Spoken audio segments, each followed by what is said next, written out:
Jack Frost nipping at your nose. Tiny tots with their eyes all aglow. I don't think that's how it goes. I think I got it out of sequence. I think I screwed it up. But the last thing you want to do is listen to me sing anyways. Well, not like this is live or anything. We can just, restart the whole Can we start all over, son? Yeah, sorry, audience. It was like 5 minutes to reset everything. Listen, I need you guys to understand something quickly. If you have tuned, if you're here, and it is Monday night, and if it is 7 o'clock Central Standard Time, and if you were hoping and waiting with bated breath that eventually I'd show up singing you some Christmas cheer, your dreams have come true. Your nightmares have been eliminated. Your joy is complete. For we are beginning a December wondrous foray into Brad Stine Has Issues, the last month of 2023. There's so much to talk about, so many people to interview, so many Wyatt things to go south. We're going to end with a bang. Somehow or other, we're going to mess up worse than we ever have just to make you feel at home. Folks, this is God's Comic Brad Stine. This is Brad Stine Has Issues. And this is my song.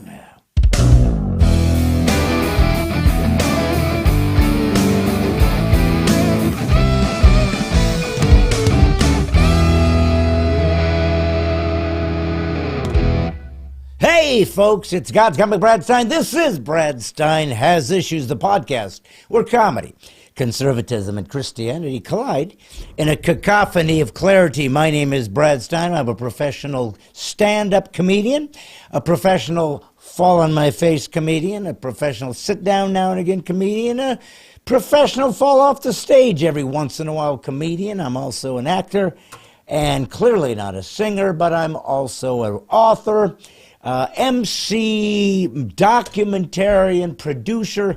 Man, I'm a lot of stuff, but my son is only two things: my sidekick and producer, and a Lowe's employee. Wyatt, Merry Christmas. That's 3 things. Yeah, but what I thought was people that watch our show probably aren't good at math. Okay. Really? That's how we're starting off our December podcast. Insult the audience. Diciembre. That's how they say it in Spanish. Why you Are ever we spoke Spanish? No, but you know what? You have some Spanish blood based on your mother. Yeah, I'm not sure where I got it, honestly. It just appeared one From day. your mom. She's got... No, like it's in a vial and everything. It's Yeah, like labeled. well, we didn't let it stay in there, and it's crazy. It's like, no wonder you love burritos. Listen, I got to tell you something, Whitey. I love December. I don't like cold, but I like Christmas, and I am just battling and battling. You're not going to believe this, but somehow over the last number of years, what used to be this wonderful, hey, we're doing Christmas tradition has turned into a battle of spiritual demonic forces saying that all along we have been doing some kind of pagan worship, and all I wanted to do was get a gift and give one and have a happy day and have a nativity scene and say, happy birthday, Jesus. Wyatt, why are you so committed to conspiracy theories? Because they amuse me on a level that just other theories just can't hit that same mark, you know? Which theory do you think you find most compelling? Most compelling conspiracy theory. That's an oxymoron if I ever heard one. Yeah. At least compared to the ones I've seen. Yeah. I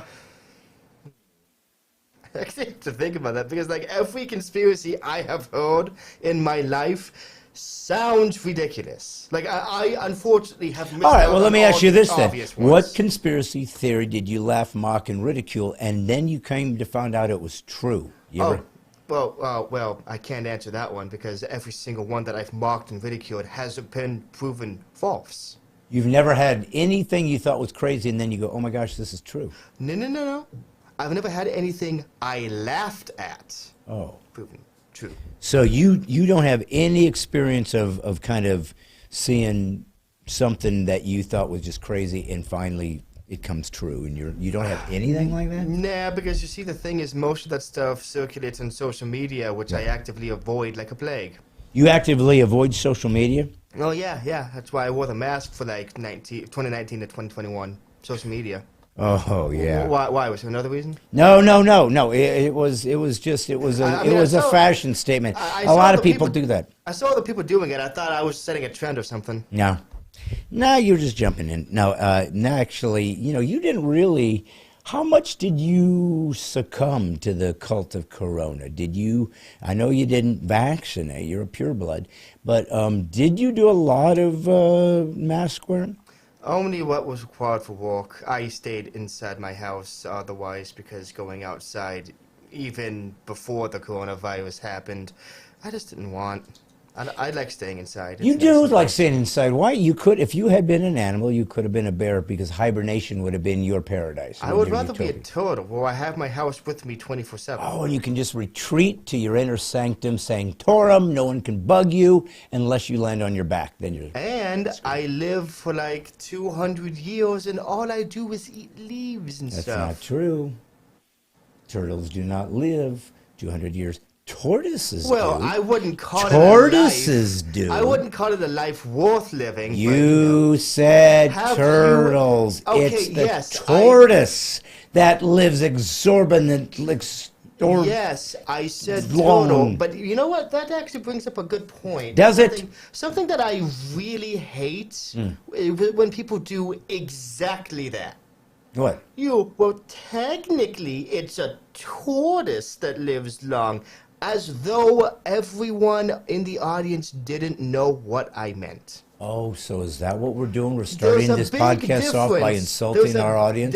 Is that what you're doing? Because I always lift up my people. I make them happy. I make them feel good. And you come in and you just beat them on the head with like the shell of a tortoise. There is a big difference between correcting something someone says because you genuinely care about them getting it right, and just doing it so you can prove to the world that you know it. Like that's not helpful. That's just egotistical. Well, you know who's watching us? St. Nick? Seriously. Why? Are we ever going to figure out why he's able to pull that off? How come nobody... At least it's thematically appropriate. You know, the only time he doesn't get on first is when he's like stuck in an air shaft at working somewhere trying to help people get their heat in Minnesota. Oh, I for a second there, I thought you were implying that he was Santa Claus and there wasn't a chimney, so he had to go through the air duct. No, though I'm sure Santa would make those kind of allowances. He's a genius. Do you think Santa goes through the air duct when there's no chimney? Yes. How else is he going to get in? Why just come through the front door? He's going to get shot. Well, I mean, assuming it isn't locked. I mean, come on. Who would lock it on Christmas Eve? Do you want an actual answer to that or a funny answer to that? You know who number 2 is, what? On mine? I know who it isn't. Who? Nick Kress. Yeah, you know who number 2 is on my particular board? No, let me see. Hold on. Let me guess. Is it Plenty Flowers? No. Oh, well, that's who it is on mine. You ready? Michael Krakenbush? No. No, on my particular little thing, it's Ashley Haas. Well, I haven't seen her yet, so... She's sitting here going 2 weeks till Christmas, and she put Christmas trees and smiley faces. Yep, not seeing it. Ashley is the one that called in one time and talked to you about trying to get a signed autographed... well, technically, she didn't call in. Who? You called her on air, live. You sure? I was there. You know who else is here? Aaron Oakes. Nick Kress says, hello, Brad and White. Plenty Flowers. Hi, Brad. Jim Brono. Hey, Jim. Aaron Oakes, a highlight of my week. You know he says that every time. Do you know every time Aaron Oakes comes on, he says it's a highlight of his... I feel like he's bedridden. And someone is constantly turning in for his bed sores. He's got a bedpan, poor guy, with a indention so he can pee and do what is necessary when you're. Which was information that the audience desperately needed to know. Wyatt, we all know what bedpans are for, but the Which point. is why you had to explain it to everyone in grotesque detail, right? It's not grotesque. Why? Why is it grotesque that every single human on Earth has the same need to evacuate utilized liquids and or solids? Yes, because we have moved past the point of needing to just let it congeal in festo overnight.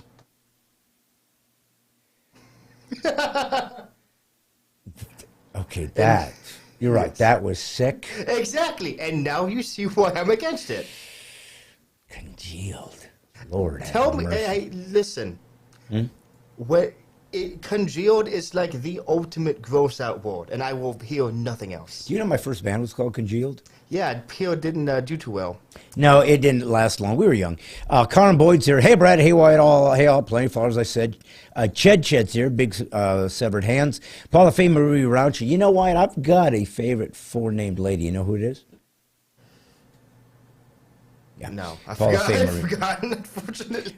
Michael Quackenbush is watching. Dusty Wilhelm's here. Elaine Pitts Lowe. Merry Christmas from North Carolina. Her last name's Lowe. Your favorite store to work is Lowe's. There's a comment by Carrie Hathaway that's a bit far off for you that just says, tomorrow starts the 12 days of Christmas, which reminded me, I just realized recently, you know the popular song, The 12 Days of Christmas? Yeah. Every single gift is just birds for all 12 days. Oh. Yeah, 5 golden rings apparently is birds. Okay. Why? Who in the...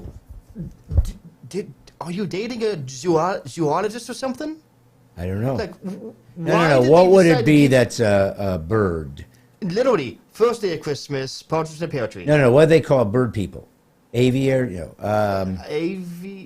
Audience, help us out. Yeah. We don't Jeff know. Hayes, hey there, folks.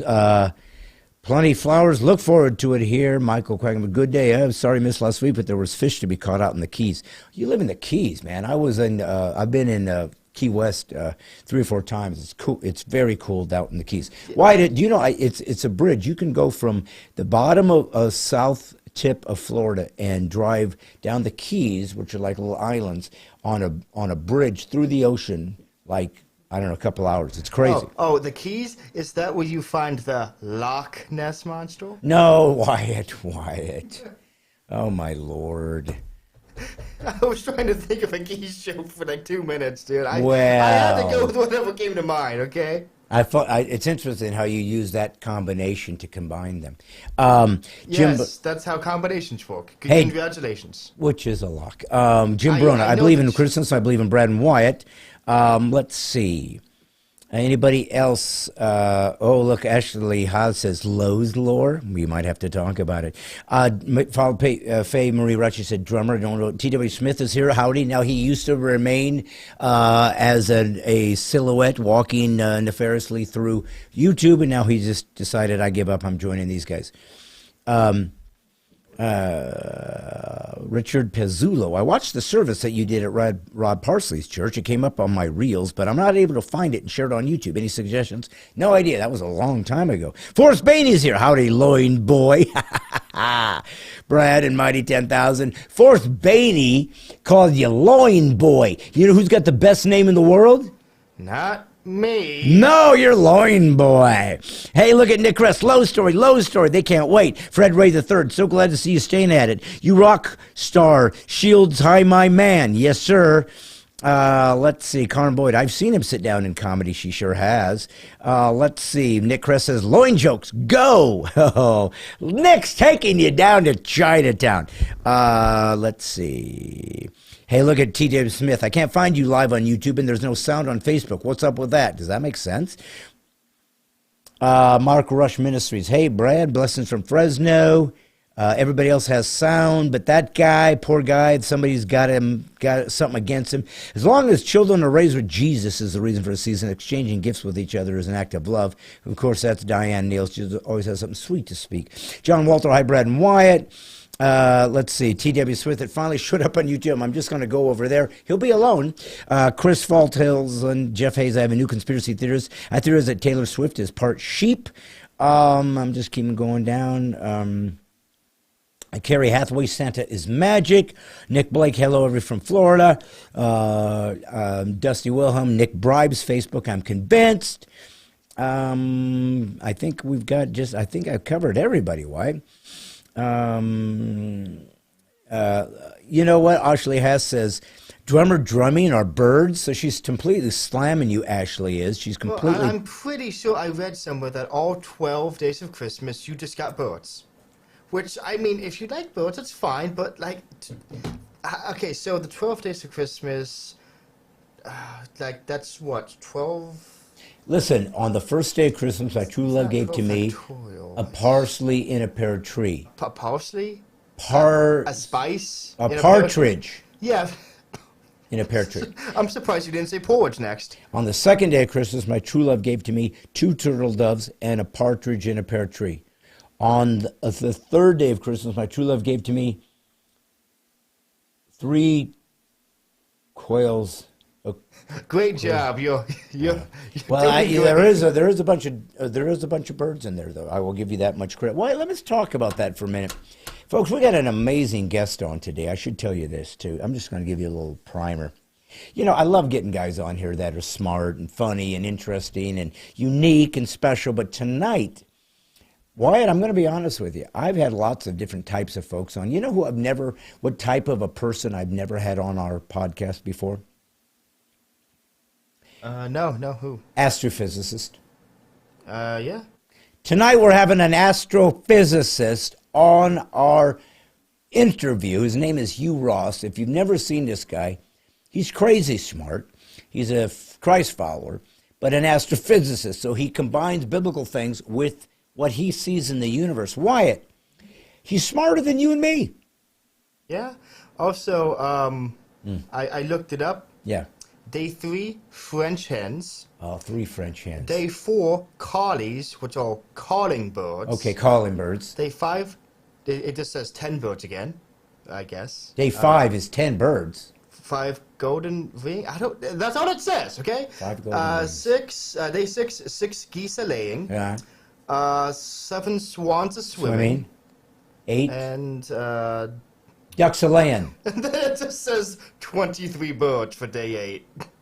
Oh, maybe they're adding them all up. Yeah, I think it's only up to day 7 that's our birds, or maybe it's up to day 7 but excluding day 5. Wyatt, I'm trying to wonder if you can make our audience even more bored. Well, I don't know, but I have some stiff competition if you have anything to go off of. Okay, listen, I got to tell you something. I got to know this. It is Christmas time in the city, and that means that people are out shopping. Now, here's the deal. People, I did a couple videos today that are going to go out my social that are talking about 2 particular things. One was there's a lot of people nowadays saying that if you have a Christmas tree, you're actually participating in pagan worship because pagans apparently worshipped trees. And then if you celebrate Christmas on December 25th, they'll say, first off, Jesus wasn't born on December 25th. Then they'll find out that some guy was Saturnalia or Babylonian bodyguards or, Elmer Fudd. There's always these other people born, but it wasn't Jesus. And so I say to these folks, okay, well, you're right. He wasn't born on the 25th. We chose that as a means to just celebrate Christ's birth. We don't know. So I say to them, so tell me then, what day was he born? And you know what they say, Wyatt? What do they say? They don't know. So if they don't know, what difference does it make? Why can't we just choose a date and say, let's just worship him today? I think the logic would go something like, just because I don't know doesn't mean you're not wrong. No, but why can't we just choose a date to represent this amazing moment where God dimensionalized himself and came to earth? I already told you. At this point in history, people don't care about debating so much as about just being right. Doesn't matter if they are or not. Huh. Are you right about that? I don't know. Yeah. Listen, I will say this. Do you notice at Lowe's, your retail establishment, Yep. it's getting busier? Are people going nuts? Do you see people fighting over tools and chisels? What do they mainly fight over? Chisels, duct tape, or nuts and bolts? The only thing that anyone at Lowe's right now is fighting is the urge to fall asleep. Is it boring? Oh, gosh. Nobody's there? Not more than usual. Why? Everything's going online, I suppose. All right, well, so nothing's I mean- happening I mean- anymore? There's no more story? You're telling me you can't regale our audience anymore with the lunacy of Lowe's? Oh, I never said that. Lowe's lunacy should Let be... me make one thing clear. The Lowe's lunacy literally cannot end. You have a new one?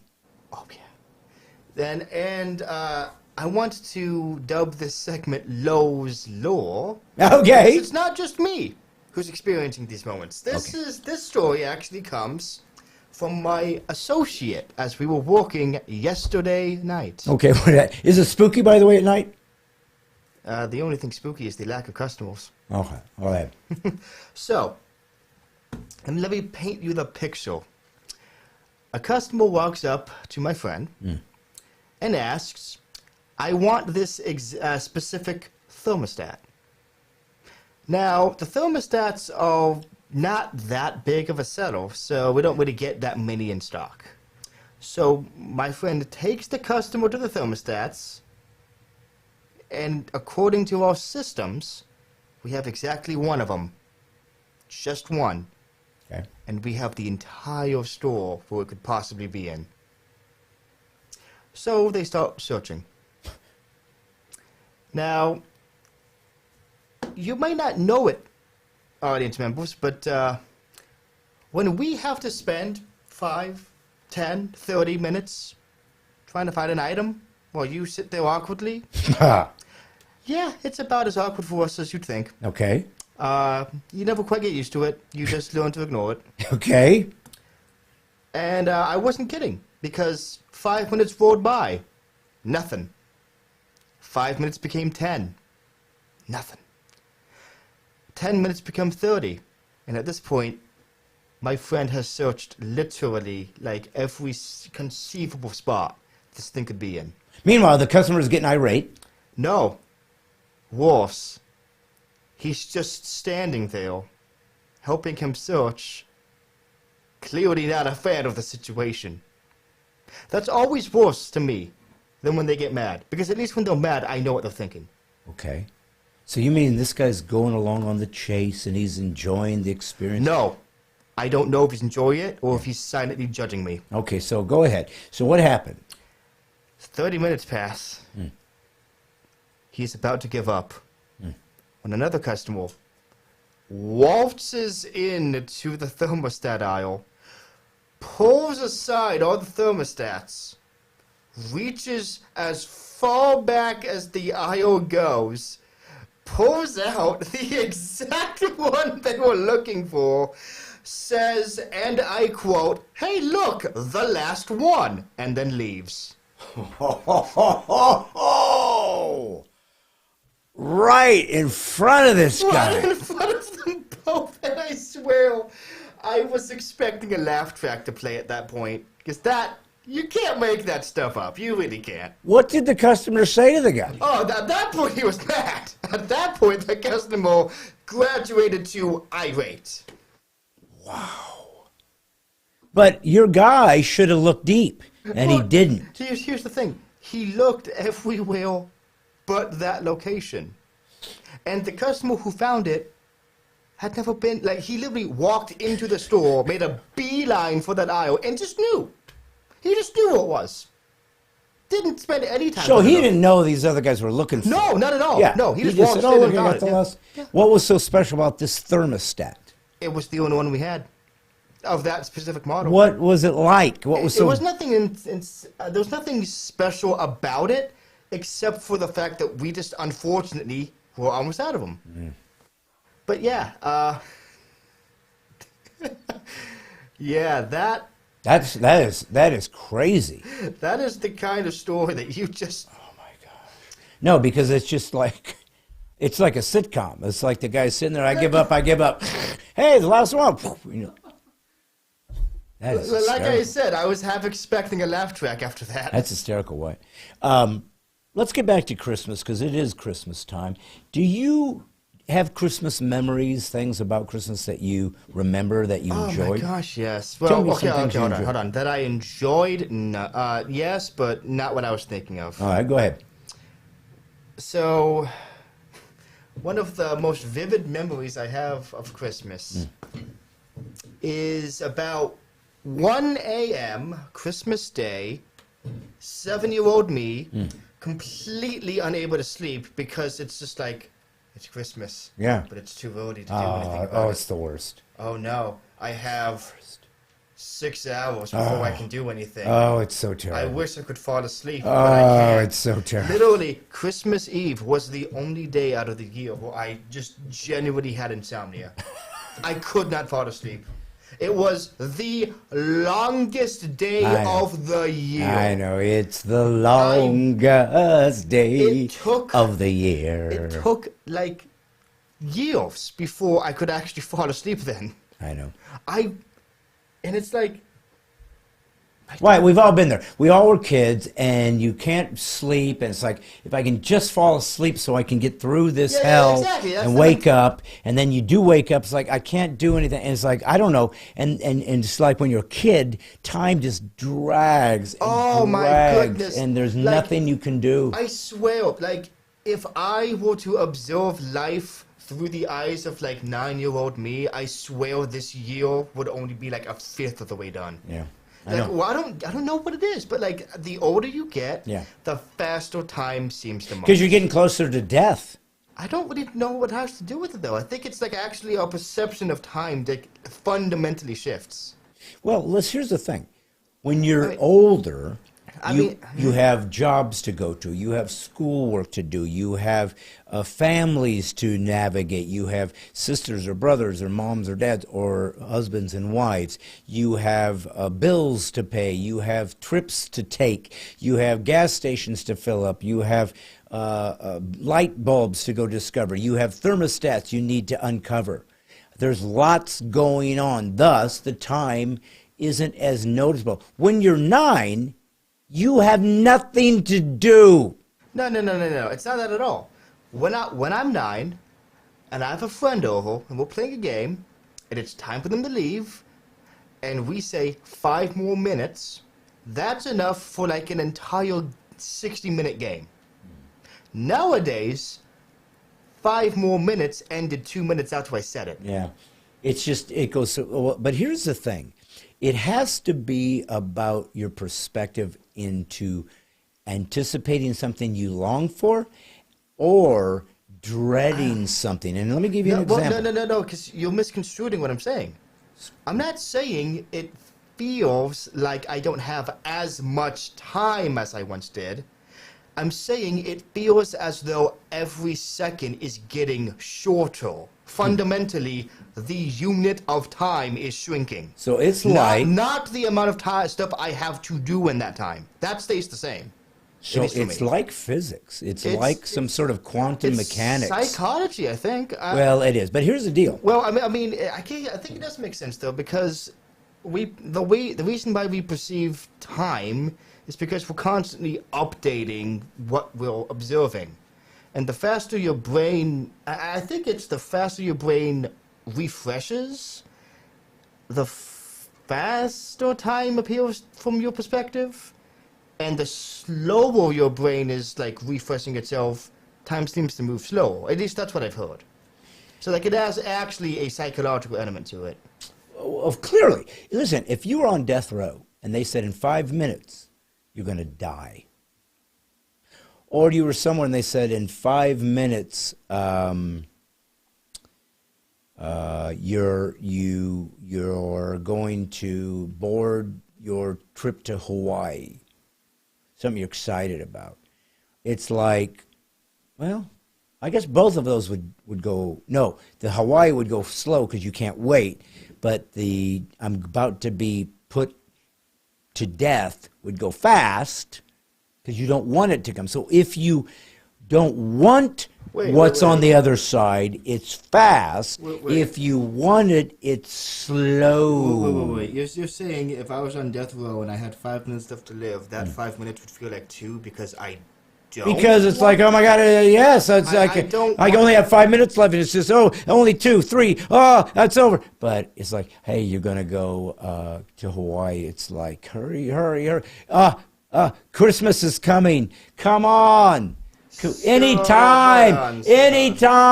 You're about to die. It's right here. So what you're saying is, if you're not anticipating something, the time towards achieving it seems to get faster? Yes. Wow. Man, I really would hate finding $10 million on Christmas Day. That would suck absolutely. Why? Because I think I'm going to get it half the time as I thought I would. I don't understand. That one didn't make sense. The idea is if you hate something, you get it faster. If I hate having a lot of money, I get a lot of money faster. Yeah. It's reverse psychology. Right. Yes. So but folks, that's hate everything you like and you will get it.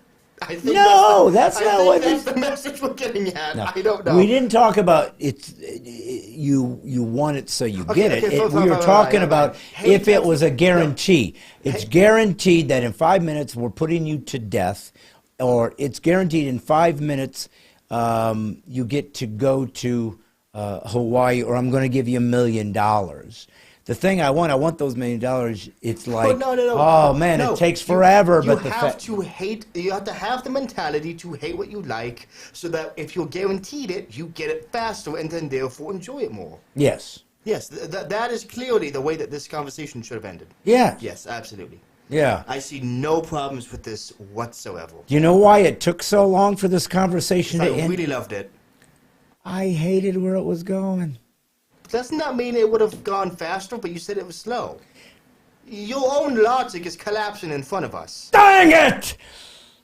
Einstein! At this point, are we just blaming random physicists whenever we can't explain Well, let's face it. If you're going to blame a physicist, can you think of any other? Isaac Newton? Newton! Doesn't have the same ring to it. Ever notice that? Makes you think of figs. Honestly, why do fig Newtons have the name? Like, were they around when Isaac Newton invented gravity? He was well known for he created calculus. Co-created calculus. And you know what? I think I remember it now. After all, he did famously discover gravity when a fig fell into a Newton. Fell on a Newton, hit Newton in the head. Yeah. That would make more sense. They said an apple fell and hit him on the head, and he goes, I wonder if that's gravity. What if it was a fig hit Newton? And then he said, I have a great idea for a pastry. Yes. And while he was whipping that up, his maid who was helping him whip it up goes, I wonder why it fell down anyways. And that's when it stirred his imagination. But he didn't give her credit because Newton wanted to get all the glory. What happened was he was sitting under a tree, a fig fell in his lap, and that gave him the idea for the fig Newton. But when he was baking it, he accidentally knocked a apple off the table, and that's how he discovered gravity. And then when he was picking up the apple, he discovered the unfinished calculus work and just copied it. And that's how he discovered calculus. Why do they think that certain fruits go with others? For example, and this is a classic, cranberries goes with apple. Really? Cran apple. Seems like they put cranberries as a mixture in a lot of juices. Well, because cranberries are very tart by themselves. That's why cranberry juice has a ton of sugar in it. And yeah, I kind of see what you mean, because like there were other fruits that you don't combine. Yeah, like pineapple and pizza. And I will fight anyone in the audience who says otherwise. So you think it's good to have pineapple on pizza? I'm saying it should never exist. Okay, but you don't like pineapple anyways. I don't, because I don't like my food eating me back. Right. But you did know that, right? Yes. Yeah. It has enzymes that digest meat. Yes. So you are literally being eaten by your food. Yes. That is not how the food chain works. If it remained static in your digestive system for eons, but it doesn't. It gets through quickly. That actually gives me a good point. So you know the old saying, if you swallow a watermelon seed, a watermelon will grow? Yeah. Why on earth did nobody try to start the trend of, if you eat a pineapple, it will consume you from the inside out? What do you mean? Well, everyone knows the watermelon seed thing is false. Right. But like, it's a popular saying to say to kids. To traumatize them, I guess. No, they just don't want to eat the seeds. Why not traumatize them with the fruit that actually eats you? You know what Nicholas Blake said? He said, Hawaiian pizza is yummy. You know what Diane Neal said? Cran grape is good. You know what Ashley Haas said? Pineapple on pizza. She's pro pineapple. Now listen. Look. When she contacted us, Ashley, and wanted your autograph, and you guys began to communicate. Yep. I heard a rumor that she sent you a Christmas card. I mean, we live in the same house, dude. You can see it. Is it true, though? I can bring it up if you want me to. I'd like to see it. Can you bring it? Actually, yeah. Give me a second. Okay. Now, folks, here's what you got to understand about Ashley. She is just very friendly person. I met her only one time. So she could be a sociopath. I don't know. She fooled me because sociopaths are good at fooling you, right? She might be a mass murderer, and we haven't found out yet, but there are lots of bodies buried in the ground. She lives in Illinois. That would drive anybody crazy and want to shoot people. Matter of fact, they do all the time in Chicago. But I found her to be very sweet and charming. And so I thought, well, okay, I want you to meet my son because he's sweet and charming. He's a dork like you. And everybody gets mad at me when I say that. But, okay, now watch the disembodied hand. Here we go. Wow. Oh, he even gave it thanks. So, folks, look. So she sent this to Wyatt. Now, it's handmade, and it's got a little box. What's this box represent, Wyatt? The little question mark box. Well, in Super Mario Bros., that's the question mark block. And what is this? That's a superstar. Okay, and it says pull. So what happened? What do you think you're going to get when you pull? Well, you're probably going to get whatever underneath it. Yeah, look, it's a pagan Christmas tree. You have some explaining to do, Ashley. Oh, and she loves pineapple on pizza, Wyatt. She loves it. You hate it, plus it eats away at your insides. That is actually just a pineapple shaped like a star. Look what it says inside. Merry Christmas. And then it says, it's me, Ashley, wishing you a Merry Christmas. Now, that's a sweet little thing, isn't it? Well, yeah, sweet like the pineapple. Yeah, you know what's funny, though? Does not belong in pizza. This whole thing started with her asking, is it possible I could get an autograph from Wyatt? And considering how long it's taken me, I guess the answer's no. No, you haven't given her jack. Meanwhile, she's sending you Christmas cards, calling on the phone. It's pathetic. Listen, I mean, I've heard of playing hard to get, Wyatt. But how about impossible? Listen, I have a ungettable. I have a very reasonable, logical explanation for why it's taking me so long. Why? I got writer's block. Okay, for writing your name. I got writer's block writing my name. Oh. Hey, Karin said, watch out for that bus, Ashley. What does that mean? Oh, look, Michael Quackenbush said, so sweet.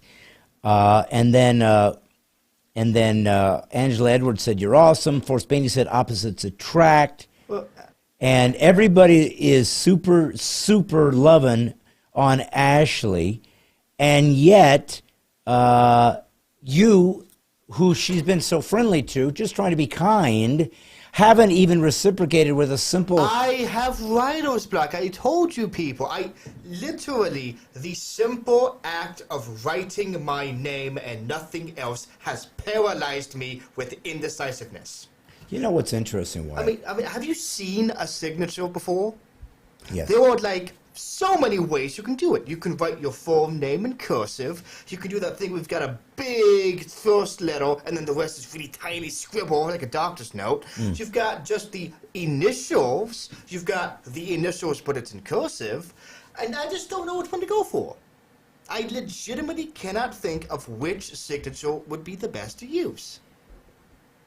Ashley Haas, if you're out there, would you please remark on the thread exactly what type of name signature you want from Wyatt Writer's block Stine, Okay, so but he can overcome this absurdity I'm of not crazy on this. You should know that there are as many ways to write signatures as there are people who write them. Okay. How do you write your signature? I'm curious. You know how I write my No, signature. I don't. Let's just pretend I don't, okay? How would you do it? You want to see my signature? So, yeah. I'll show you my Show the audience the genius of your signature Okay. writing.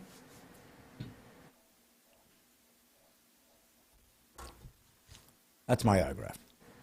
That is chicken scratch. Actually, no. My guess is, Wyatt, can you even see it?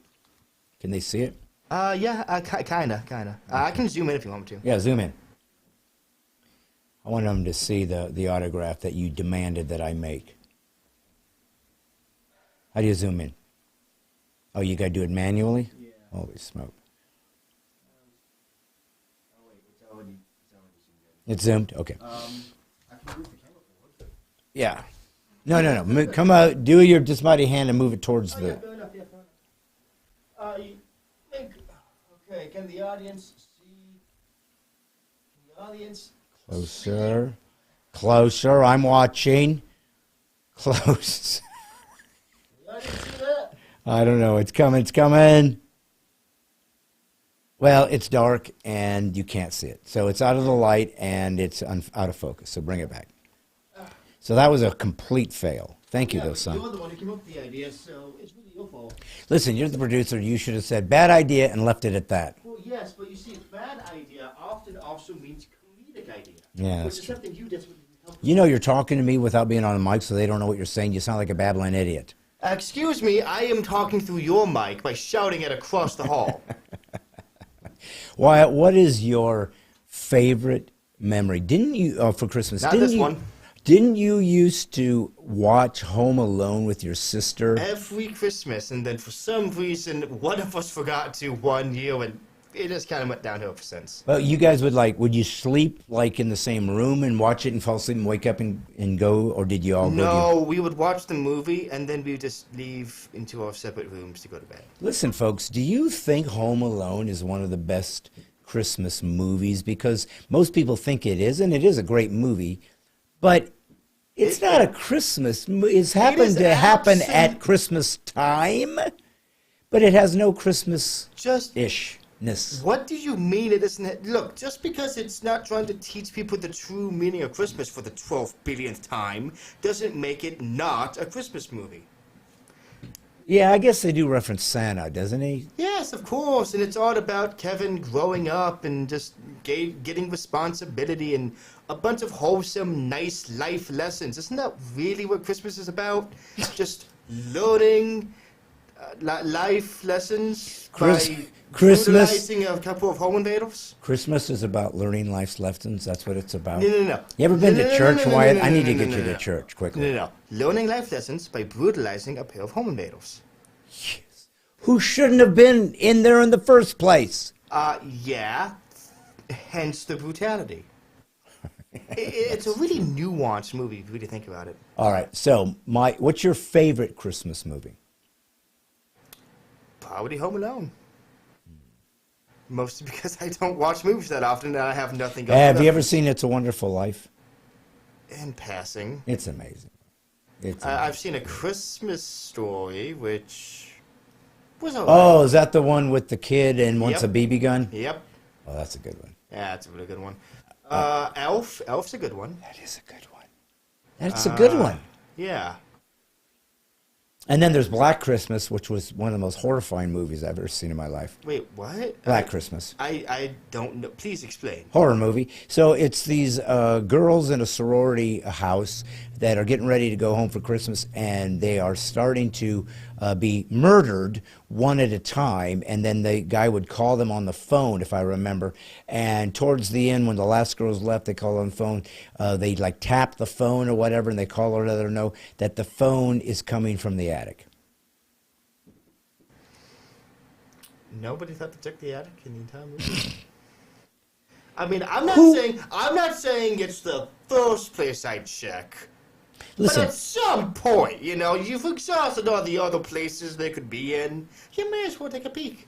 Wyatt, nobody does something naturally in a horror movie. If you thought something was coming after you, you wouldn't go look for it. Well, how else would you... You'd flee.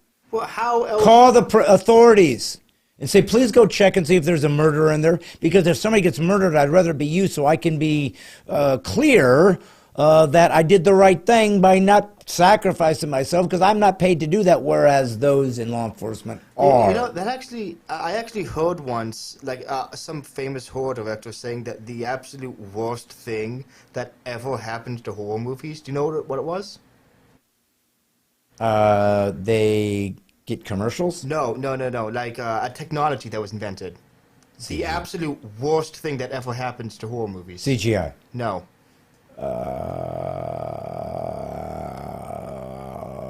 No, guttural groaning is not it either. But good try though. All right, you give up? Yes. Cell phones.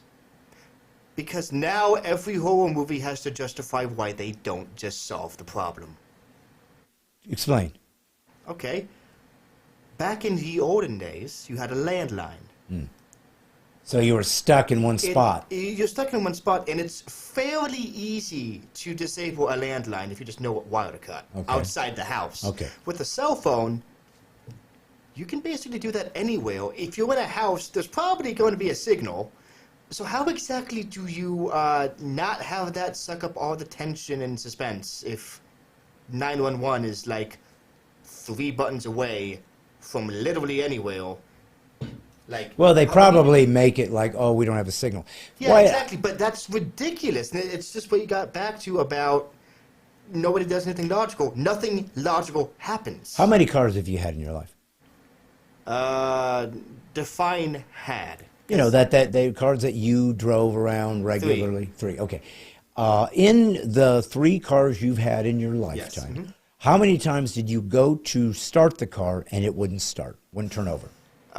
Well, there was this one time where it didn't happen because it ran into a ditch and flipped over. No, we don't. And then this other time, I was in the car, and then I hit, the car hit the car in front of it, and then it wouldn't start anymore. So, yeah, I'd say twice. Okay. Now, those 2 times, there was wrecks that you had nothing to do with. I wasn't in the car for one of them, and I was the passenger in the other one.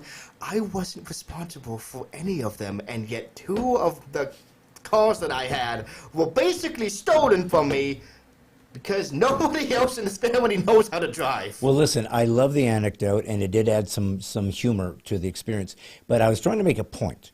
How many times have you got in the driver's seat and started your car to go somewhere and it wouldn't turn over? I think there was exactly one time where it happened, and it was just because it was really cold out, and then when I tried it again, it worked. Okay. My point is this.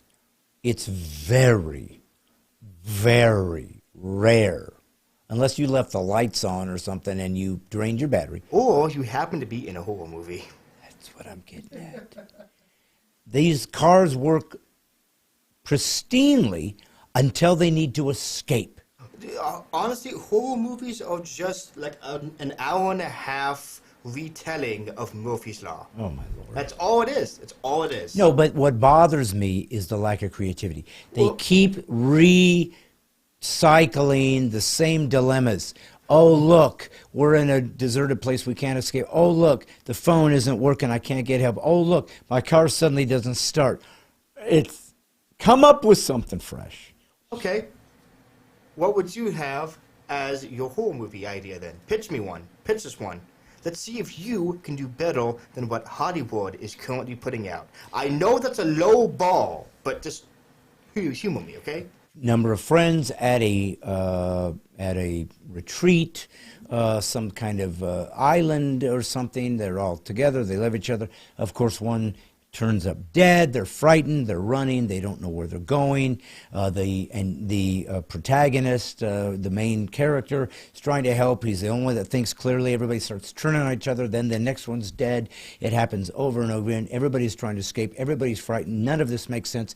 Where's the hidden guy? Why do we not know where this guy is?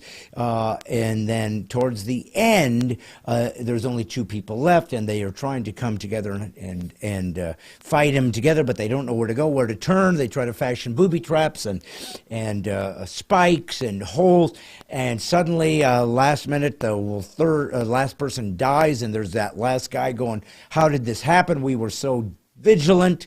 And come to find out, the person that is frightened to death and sitting there at the end with a knife trying to understand where's the threat coming from and will I escape, come to find out they're the murderer, and they don't even know it because they have amnesia and don't know they're killing people. So the murderer is themselves, and they never realize it. That's why they couldn't capture the murderer. You know, that actually reminds me of a horror movie I saw with some friends in college called Shrooms, where that exact thing happens, except instead of them having amnesia, basically a group of friends go to this remote area to take shrooms, but the lead character accidentally takes the super dangerous don't take this and hallucinates for the entire movie, and at the end winds up killing everyone else and doesn't realize it.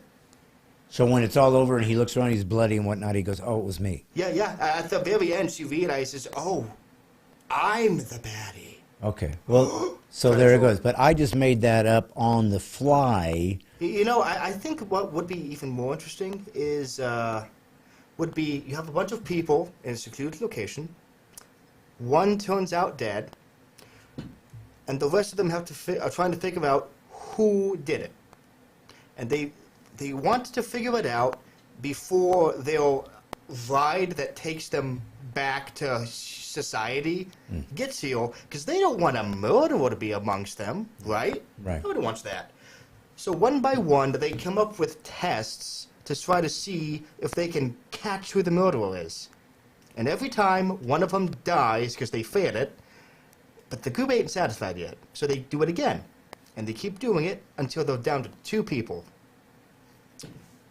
And then at the end of it, they go at it. One of them lives, one of them dies. And then the revelation at the end was that the first person who died on accident, and the rest were just so paranoid that they killed each other trying to find a murderer who wasn't there. That's beautiful. Yeah. I just thought of that. That's your favorite Christmas movie? Yeah, Die Hard. Yeah, that's sweet. Well, listen. Die Hard. Yeah, that has been kind of a dilemma. People wondered if Die Hard was a Christmas movie. But that's what I'm getting at, is that if they put a movie out around, that the scenario is around Christmas, that suddenly that's a Christmas Well, okay, no, movie. but there's a difference between Home Alone and Die Hard. Yeah. Die Hard takes place on Christmas. Home Alone takes place on Christmas. Oh, yeah. Die Hard ain't about Christmas. Right. It's about terrorists blowing up the Chrysler building, I think. But listen. Home Alone, Christmas is the main deal. That's when all the stuff happens. Does it all happen at home, at Die Hard? Is that Christmas time? Yeah, I believe it happens around Christmas time. And the whole point of Home Alone is that the family is trying to get back to Kevin, even though it messes up their holiday plans. Yeah. Which is, I'd say, a pretty cool Christmassy message. Like, it's not about what you do, it's about the family. Amen. Yeah. That's a good So, concept. yeah, I would say Home Alone is definitely a Christmas movie. Clearly. And it's also, I won't say it's the best Home Alone Christmas movie, but it is definitely the best Home Alone movie. Yeah. Yeah, I saw one of the other ones where they tried to recreate the little kid killing. Oh, yeah, the third one, Home Alone 3 is not my favorite. It's but unwatchable. My goodness, it has the best scene I've ever seen in a Home Alone movie. Which? So, early on, as the kid is setting up traps for the robbers or whatever, one of them is he takes like a dart gun, like a Nerf dart gun, and paints it black so it looks real. Yeah. And then he hides it. And wouldn't you know it, one of the criminals during the attempt to break in, puts their gun down, and picks up the fake one in accident. Already believable, right? So towards the climax of the movie, that main robber confronts the kid. He's got the gun pointed to him, and he's like, okay, give me the money or whatever. And the kid basically tells him, that's not your gun. And then he pulls out the robber's gun and aims it at him. This is your gun. Oh. There was something about a 9-year-old threatening an armed man with a gun on Christmas Eve that I could not stop laughing when I saw that scene. Wow. Well, that's beautiful, Wyatt, that you saw such a beautiful spiritual message. It may not have been spiritual, but my goodness, it was beautiful. Good for a laugh. Well, listen, I got to ask you a question. You know, this is December. It's 2023. We're about to go into 2024. It's about to happen. It's an election year, so we don't know who will be our president next year. We don't know. We know that we can't vote, so we don't know how they're going to manipulate this one, which virus is going to pop up. We don't know what type of mail-in ballots are going to take place. We don't know what type of stuffing is going to happen. We don't know what other kind of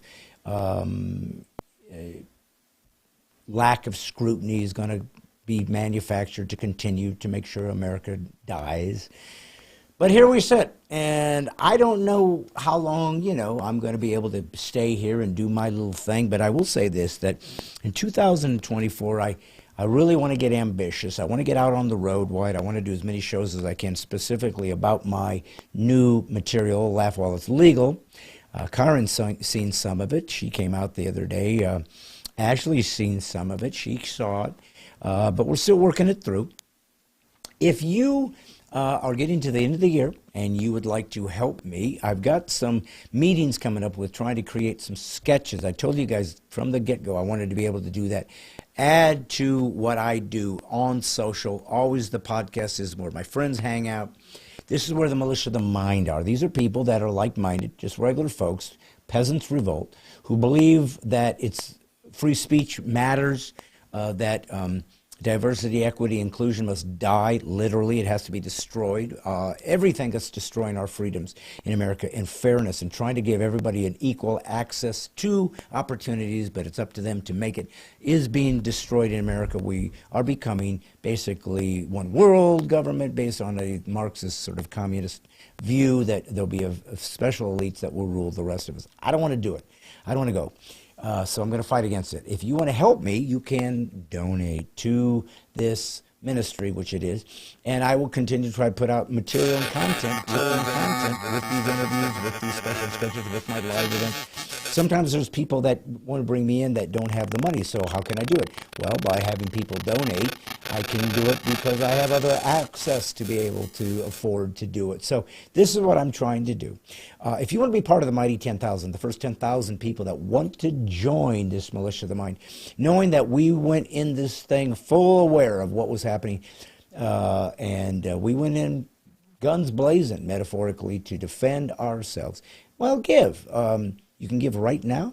Go to bradstine.com. I need to get your email. I need to have access to you so I can get to you if I ever go dark, if you see me vanish.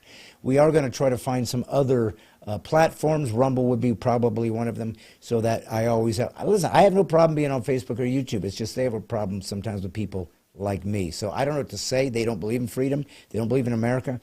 Or they'd let everybody have a point of view and let people choose their favorites. But nevertheless, here we sit. So if that's you and you'd like to help and participate, it is a tax-deductible donation. And we are very soon going to have shirts that are finally ready. And so I'm going to try to get these shirts to you guys who want to get them.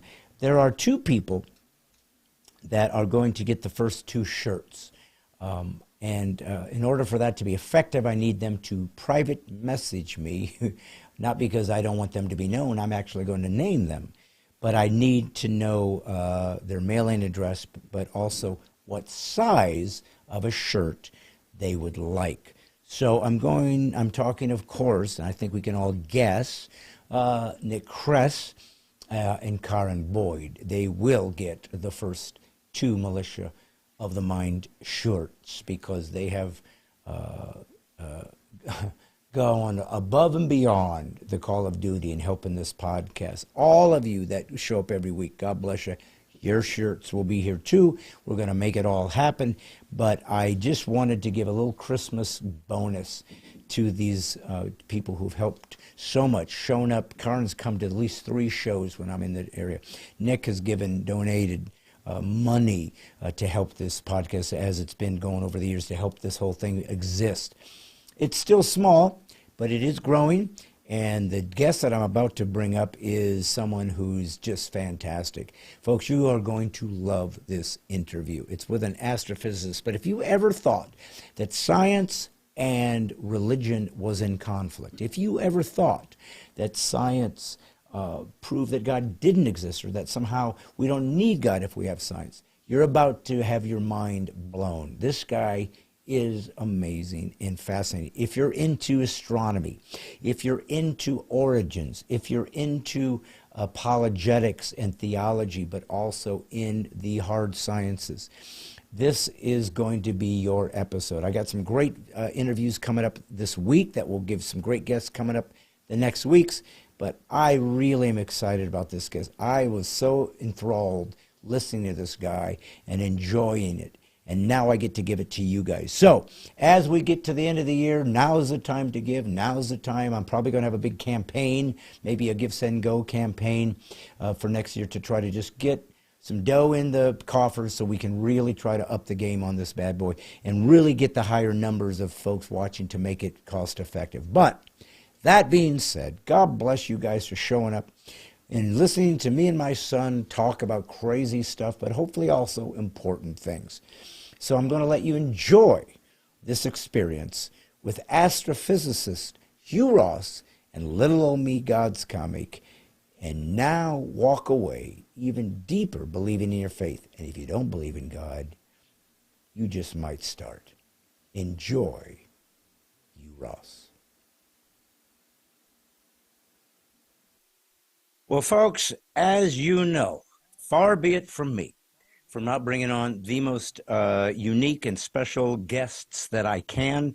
I have been fortunate to have Hall of Fame sports athletes to Grammy Award-winning musicians and apologists and philosophers and comics and everything else.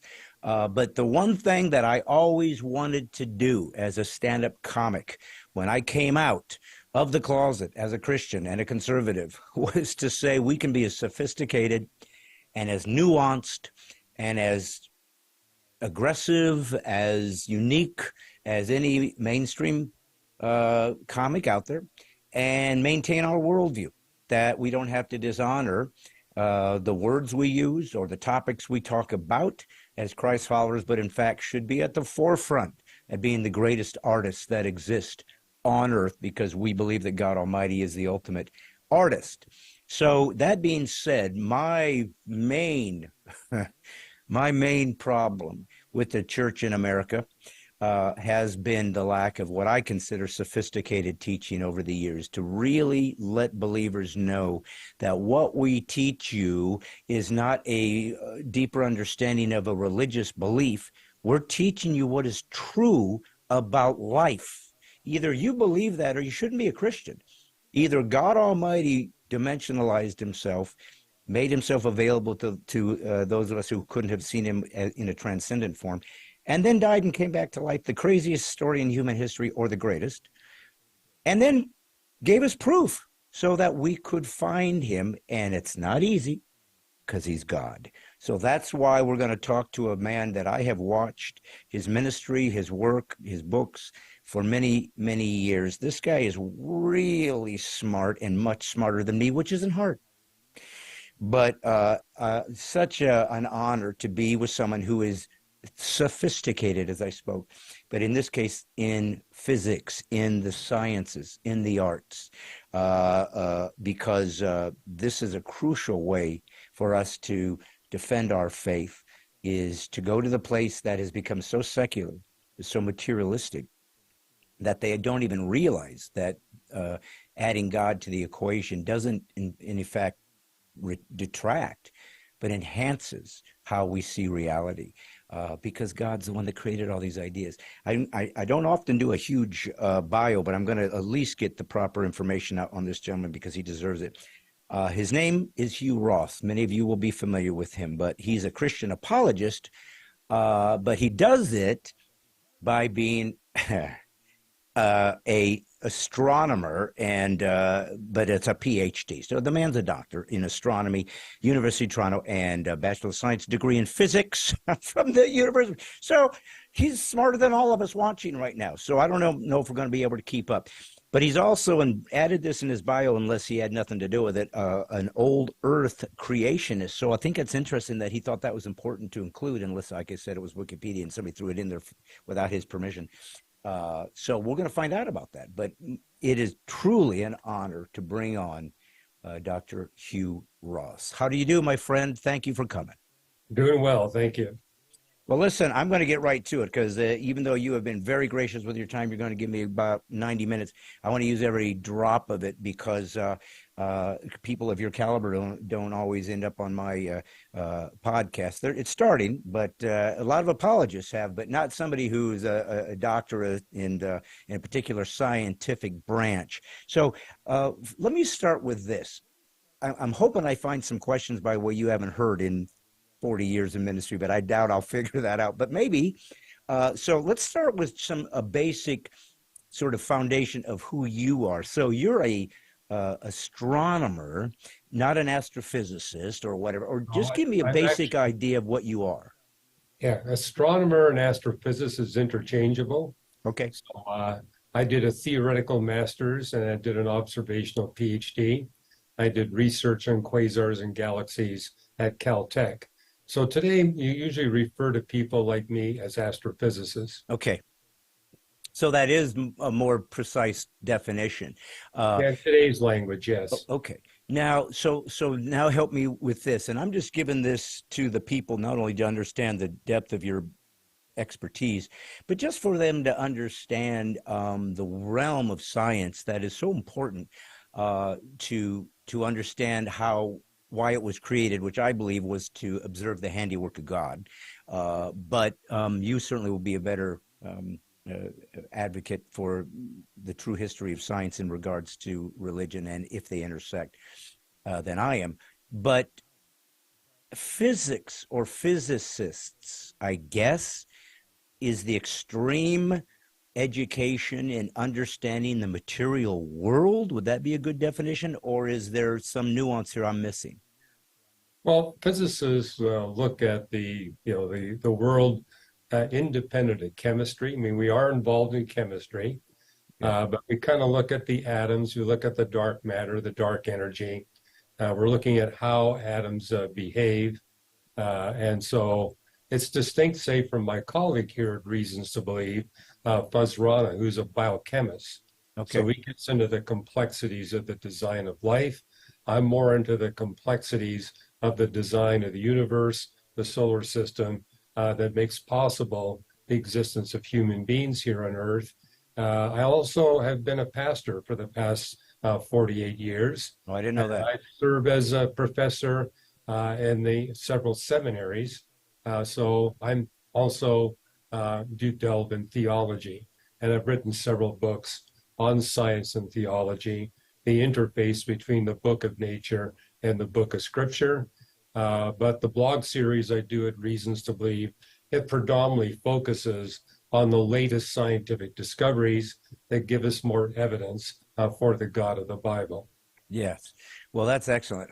So when you started out, so you said you've been doing this, well, you said you were pastor for 40-something years. So is that about how long you've been doing your astrophysics physics as well? Actually, my astrophysics goes back to when I was 7 years of age. Wow. That's when I decided I want to grow up and become an astrophysicist. And from the age of 7 forwards, I was reading 4 or 5 books on astronomy and physics. So it started when I was a very young age and always was moving in that direction. Everybody thought I was some kind of physics nerd. but I knew what I wanted to do. In fact, even when I was an undergraduate, I knew what I wanted to do for my PhD thesis, and I Wow. began to work towards that. So, getting involved with that was something that you were drawn to. Were you a believer at that time? Was this something Oh, that had no. something to do with your faith? No. But it had a lot to do with my faith. I was not raised in a Christian home. I didn't know of any Christians in our neighborhood or my school, but it was my studies in astronomy and physics that persuaded me there had to be a God. That came to me when I was 16 years of age, when I realized what we see about the universe implies that it has a beginning. If there's a beginning to the universe, there has to be a cosmic beginner. So as at age 17, I began to search for that cosmic beginner and really didn't know where to look. So I started off with the great philosophers, particularly Immanuel Kant and René Descartes. I looked at the critique of pure reason, but I saw some inconsistencies with what I knew to be true about the universe. And it was at age 17, I began to go through the world's holy books to see if any of them might be a text from the one that created the universe. And it took me 2 years to figure out, okay, it's not the Quran, it's not the Hindu Vedas, it's not the Buddhist commentaries, or what the Mormons say or the Zoroastrians say. And when I tell people that I really didn't get to know Christians until I showed up at Caltech, that was to get to know a Christian well enough that we could talk about theological issues. But I did see two Christians from 30 feet away when I was 11 years of age. And these were two businessmen that came into our public school and made available Gideon Bibles. So I'm a Gideon convert. I was studying a Gideon Bible for 18 months and comparing with what I knew to be true in science that persuaded me that indeed the Bible is the inspired, inerrant Word of God. And I love the Gideons. They don't let you off the hook. They say, once you become convinced this is a book from God, here's a place to sign your name, to date and your commitment to make Jesus Christ, the creator of the universe, the master of your life and your personal redeemer. Wow. Well, I mean, but I got to say that this is part of the dilemma of the modern world, is that when I see atheists, and by the way, just for people watching to know, so I first met you face to face twice. I guess this is face to face electronically. I don't know if that counts. I mean, if in the digital world, if that's reality, or if we are not, or maybe in some odd way, Dr. Ross, this is the digital view of each other is similar to the face-to-face view, is that we're looking at, I guess, components of matter and energy that our body or our eyes interpret as a dimensional form. I mean, I guess this is the depth of insight that people like you deal with, but they're important because I think the superficial view of the human experience is probably why a lot of people walk away from faith, because they don't think there's any depth to it. They don't think it really comports to anything that has a much more robust view of reality, like science appears to do. They see it as two different levels of an exercise of seeking information. But I don't know that a lot of the materialists believe that seeking the information about religion is to seek truth.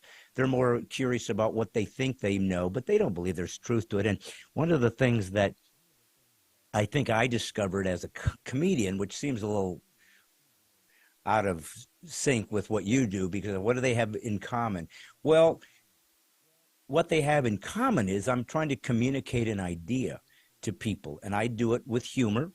I worked at, or was brought in to perform and do an MC and comedy at the Southern Evangelical Seminary, and I met you there 4 or 5 years ago, first time. It was at a big giant church with this giant organ. It was like, it's like the biggest organ I'd ever seen. And the gentleman that ran that, I think, was from Scotland or something. I think he was the pastor. You might be familiar who he was. But then just this year, they brought me back. And the one thing I will say about, I've been in all 50 states. I've done lots of comedy on lots of different stages for lots of different people for lots of different reasons. But one of my proudest places and venues is for the SES convention, only because those who brought me in to do that said, listen, we want some comedy just to kind of break it up and let us have some fun, along with all the depth that's about being said. But we also know that your comedy has utilized Christian worldview as its social commentary, and that you are familiar with philosophy and apologetics and theology and logic and reason, and that worldview, and that matters to you. And I go, it does. I think it's incredibly crucial and a missing component to most churches' teachings from the pulpit. They don't give us a deeper understanding of why Christianity believes what it does. And I think it just gives a lot of superficial Christians no ammunition to defend themselves when somebody comes with somebody like with a credential like you, because there's plenty of PhDs out there that are atheists that do not see the world the way you see it. And that's why I was bringing this up based on what you just said earlier. You read the Bible and you were going through it. Now, you were obviously a technically proficient person, that you obviously are somewhat of an autodidact because you read and read and read to gather your information. But here's the problem. If you speak to most atheists, and I know you've had debates with some of the most intellectually robust atheists in the world, they'll say, I don't believe because there's no evidence. And what I think I've seen in my life is that there's plenty of evidence. You interpret it differently than I do. And so there was a couple books, and I looked them up. John Draper, History of Conflict Between Religion and Science. This is an old book. And Andrew Dixon White, History of Warfare within the Science and Theology in Christendom. Now, I was told, as I began to do my understanding of apologetics and worldview and try to understand my faith at a deeper level, that those books were sort of propaganda that were put out about guys who didn't like religion or hated Christianity. It's usually Christianity that they hate for some reason. I guess if we're in the West, that would be the most influential religion. But I've heard that they've revisited that perspective as to why there seems to have been a conflict with religion and science in those books as being a catalyst for that, and that they really are saying that where they feel like the conflict began to really take some shape was our observation of how Galileo was treated and Darwin.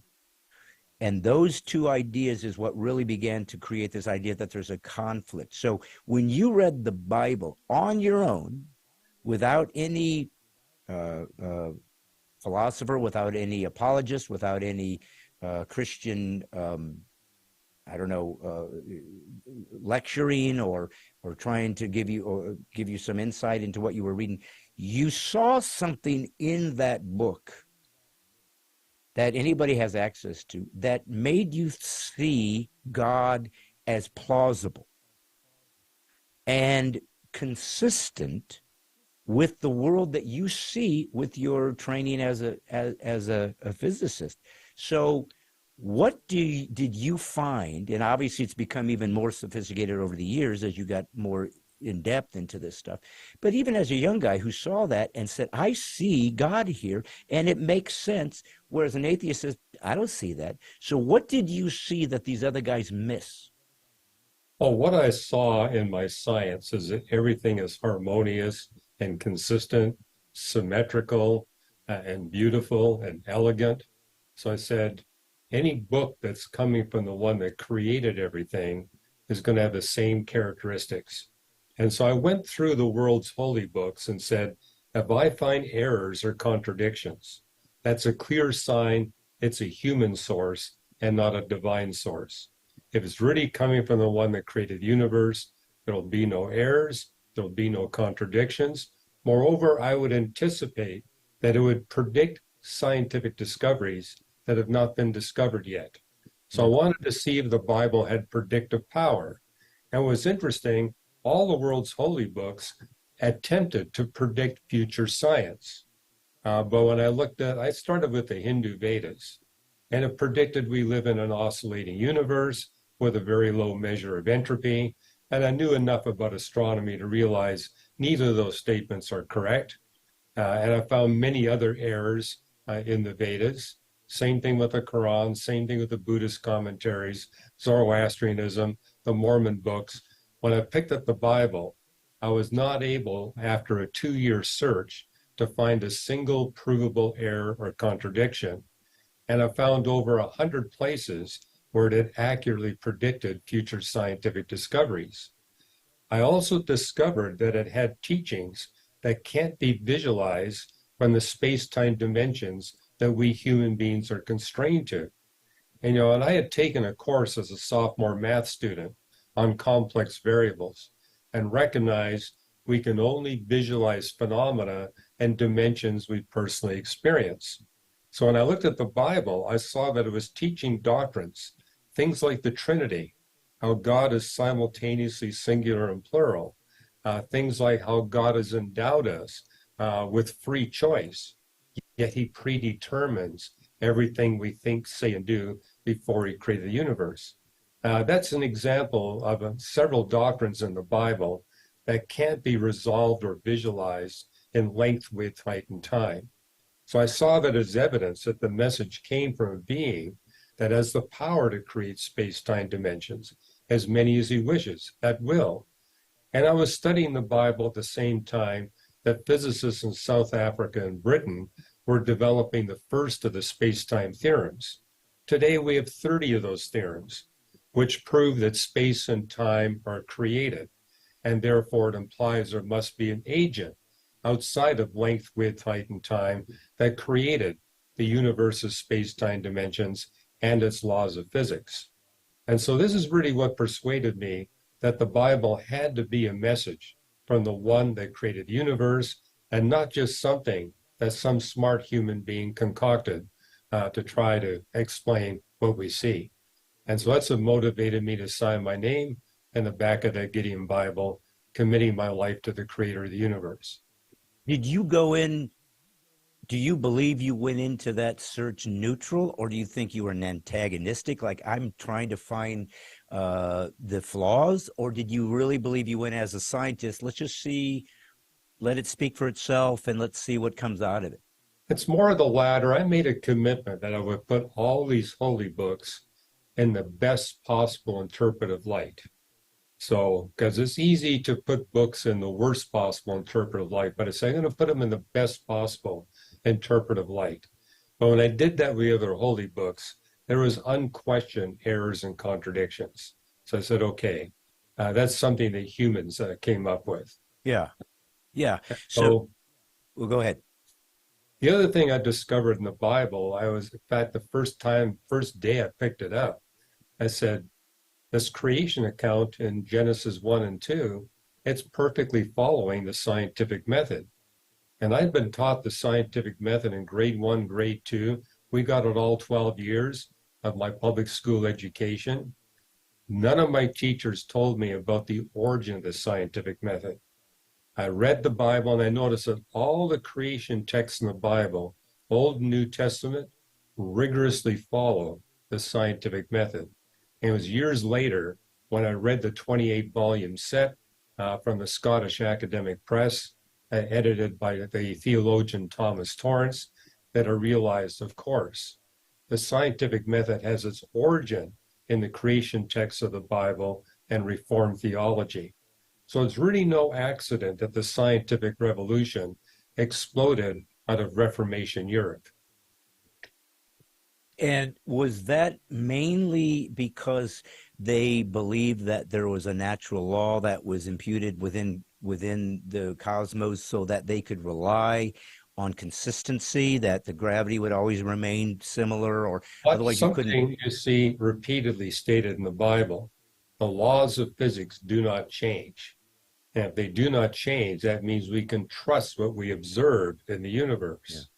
And when I looked at Genesis 1, I noticed it begins by stating the frame of reference or the point of view to interpret the text. And you mentioned Galileo. What he said at one of his court trials was the biggest mistake you can make in Bible interpretation is to get the wrong point of view. And so, and I notice a lot of people, a lot of scientists I run into think Genesis 1 teaches scientific nonsense. I says, well, from what frame of reference are you interpreting it? And they consistently say, well, it's God telling us what he did. Well, so if you look at Genesis 1:2, it says the Spirit of God is hovering over the surface of the waters of planet Earth. The frame of reference is an observer on the surface of the earth, below the clouds, not above the clouds. And from that point of view, everything stated in the 6 creation days is in the correct chronological order and correctly described.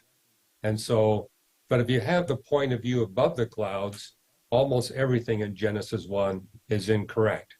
And that's how you run into all these people who say, hey, it's scientific nonsense. No way is this true. They got the wrong point of view. And step 2 of the scientific method is don't interpret until you establish the initial conditions. You also see that in Genesis 1:2. At the beginning, it's dark on the surface of the waters. The water covers the whole surface of the earth, and the earth is empty of life and unfit for life. And then God begins to work. And, as a 17-year-old, I knew those initial conditions were correct for the primordial earth.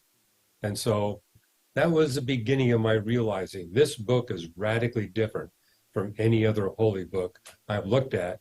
The other thing I noted is it was the only holy book that commanded objective testing, kind of what you see in Paul's writings in Thessalonians. Everything must be tested. Hold fast to that which proves to be good and true.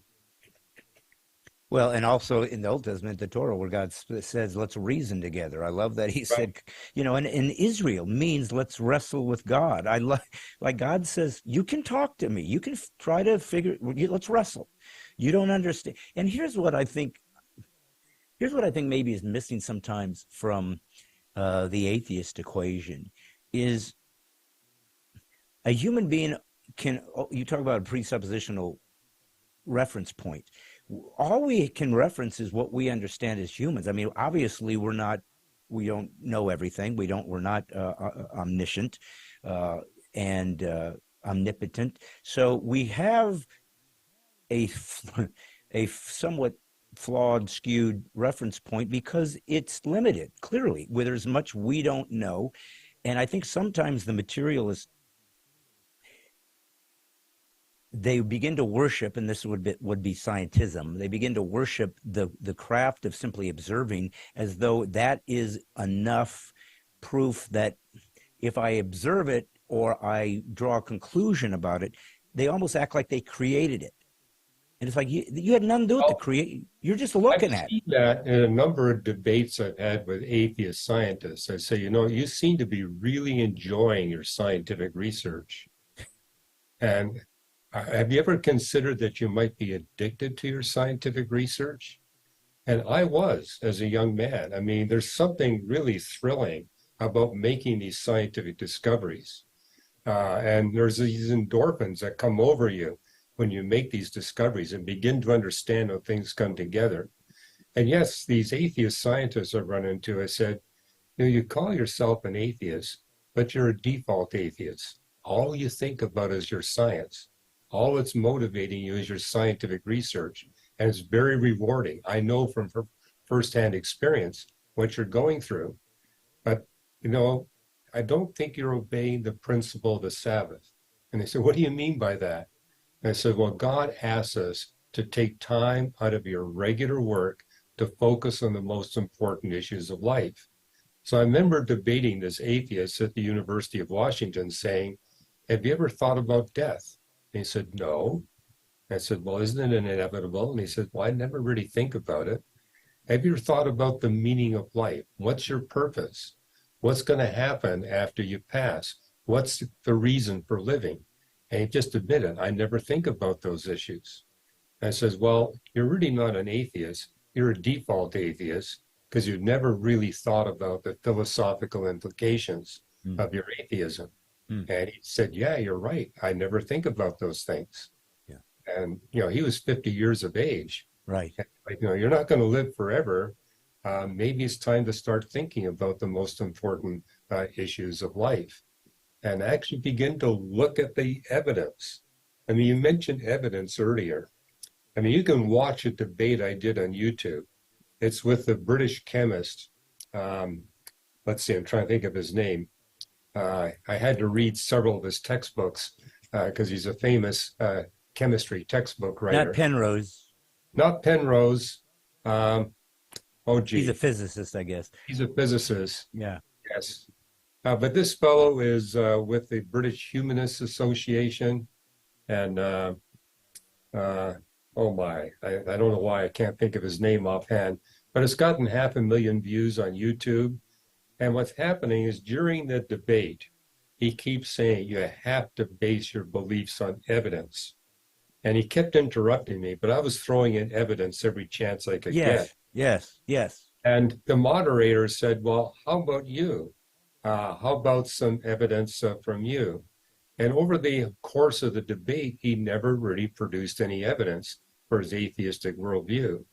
And the way the debate ended, the moderator, it's on Premier Radio in the United Kingdom, ran TV, and he said, Hugh, can you name some scientific discoveries that if you knew were proven beyond a reasonable shadow of doubt, would cause you to abandon your Christianity and become an atheist? And I said, yeah, I can think of several. I mean, if we were to prove the universe didn't have a beginning, that it wasn't created, that would be catastrophic to the Christian faith. Or if we could prove that we humans are no different from the animals, that there's nothing distinctive about human beings, that would be catastrophic to the Christian faith. Or as Paul said, if we could prove that the resurrection of Jesus did not happen, that would be catastrophic to the Christian faith. And then the moderator went to the atheist and said, well, how about you? Can you name some scientific discoveries that would cause you to abandon your atheism and at least become a theist, if not a Christian? And he could not name a single one. He said, well, maybe if Jesus appeared right in front of me and was talking to me, but he said, oh no, I would think I was having a delusionary dream. Yeah. And so basically, for a whole hour, he was berating me by saying, you got to base your belief on evidence. But when it came to him, evidence didn't matter. So Yeah, no, atheism. So, and I've seen things like that in the debates that you've done, but other apologists, William Lane Craig's and Frank Turek's, folks like that. See, what I think what's happened to the atheist is they've unfortunately self-deluded themselves, because again, they say there's no evidence, and they say, well, how about the fine-tuning of the universe? That's interesting. That's evidence. And they say, well, I see that, and then they sort of interpret it within a materialistic framework, and it's like, well, wait a minute, you haven't justified how this is even feasible mathematically. It isn't. It's literally in the realm of impossibility what is necessary mathematically for A, B, and C to line up for this to take place. And I'm not I don't have something you see in Psalms and Job. The more we learn about nature, the more we learn about the record of science, the more evidence we'll see for the supernatural handiwork of God. So when I'm engaging skeptics, I say, look at the trend line. I mean, notice every day that goes by, we have more scientific evidence for the creator God of the Bible and the inerrancy of the Bible than we had the day before. And they said, are you really serious that it's every day? And I said, yes. I survey the scientific literature, and literally every day, several papers are being published that make a stronger case for the Christian faith. In fact, lectures I give on university campuses is saying, let's look at the past 40 years.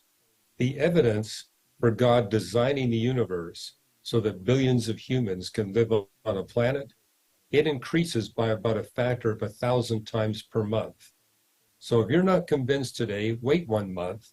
If the evidence goes up by a factor of 1,000 times, you need to seriously consider the claims that the Bible makes on your life.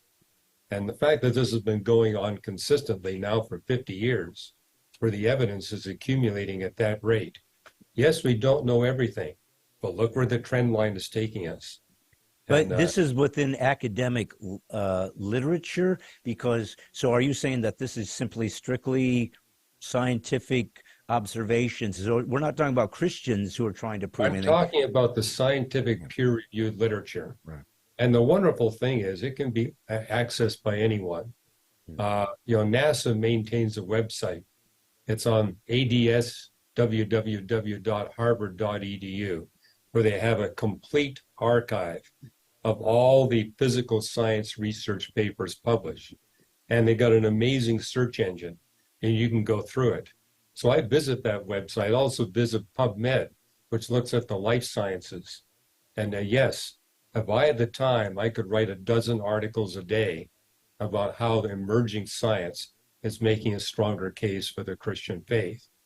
And this is how I think we can reach these skeptics saying, well, wait a minute, let's just see what's happening. Well, but here's where I think the dilemma is, though, Doctor, is that, like you said, you see the evidence, you presume there has to be a God based on everything you've learned over your entire life in this career, as well as just a human being that has access to logic and reason and utilizes it. But the point is, eventually you had to land on a theistic point of view, and from that point you're allowed to interpret, or able to interpret, things much more clearly, because you're presuming God's here, thus this should happen this way. If I come in as a materialist and say, well, there is no God, I cut off access to that as an option. There is no transcendence. So it's a closed system. So I have to interpret everything from a closed system. Once you've sort of eliminated an option for your mind to give you some insight, you can't see the evidence with any kind of depth, because you've already given a particular revelation that could have been given to you. You've cut that off as an option, so you will never be able to see the evidence objectively, because you've already decided that it has to interpret it this way. So even if it becomes ludicrous, I don't know how they come up with non-life became life. Nothing in our experience of science that I know of can in any way show that that's ever happened. It's actually absurd. It's stupid. It's not even something that we've ever even considered in biology, for example. They have to believe that non-life turned into biological life. How can you believe that and not think you believe in magic? Well, we personally witness that because we attend Origin of Life research conferences. These are conferences where 300 or 400 of the world's leading Origin of Life researchers gather. And every successive meeting we attend, the mood is more depressing than the last meeting, because they're recognizing from a materialistic perspective, things are much worse now than they were 3 years ago when they had the last conference. And that mood of depression and distress is actually opening up people's eyes to think, wait a minute, maybe we got the wrong model. And so but you really see that. I mean, you actually see them existentially in angst that something is off in everything they've devoted their life to. Well, I mean, they do admit that this is causing them great philosophical disquiet. They actually use that term. The fact that when they look at the origin of life and the chemistry of trying to put these chemicals together to make the simplest possible life form, the harder they try, the more they realize there's barriers that prevent this. And there's a paper published recently in the British journal Nature where a chemist, origin of life chemist, said, we're committing the hand of God dilemma. We're doing amazing things in the laboratory. We're able to take these chemicals and make these, amino acids, and actually make, we can join them together to get protein parts. But he says, notice this, we have to work with pure chemicals under highly controlled conditions. It takes a very well-funded team of biochemists to pull this off. And he said, if we're honest with the public, when we publish a research paper, we need to tell them how many times the experimenter has to intervene to get the result. And he referred to that as a hand of God dilemma. And he said, in my own experiments, we're committing it 12, 15, 20 times in an experiment. And he says, As an atheist, I don't like the philosophical implications, but we need to be honest. We're tinkering with the results. We're simply taking the place of a designer and engineer, because without that biochemist or team of biochemists, nothing happens. He says, notice this, we always stop the chemistry when we get the result we want. If we let it run, it decays. And that's just the law of entropy. And so he said, this is not a real world circumstance. It only works in a highly controlled biochemistry laboratory. It's that kind of stuff is beginning to realize. And I even see it in my own discipline of astrophysics, trying to understand, for example, how our planet Earth was able to survive the particle radiation and the gamma ray radiation of when the sun was in its first half-billion years, and recognizing it can only happen if the early moon has a strong magnetic field that couples with the Earth's strong magnetic field during that first half-billion years in such a way as to protect the Earth from having all of its water and atmosphere evaporated away. But in order to make that happen, you need two rocky planets to merge with one another at just the right time, where they got just the right initial composition, where the primordial Earth is just the right depth of water. And this was so disturbing to the people trying to figure all this out. They said, we need to redo all the models. There's way too much design in our models. So they redid all the models, came up with better models, but they were stunned that the level of design was exponentially higher than when they began. And yes, it was Tim Elliott, one of the researchers, who said, this is really causing us philosophical disquiet. It really looks like somebody had to some supernatural, super intelligent being must be there.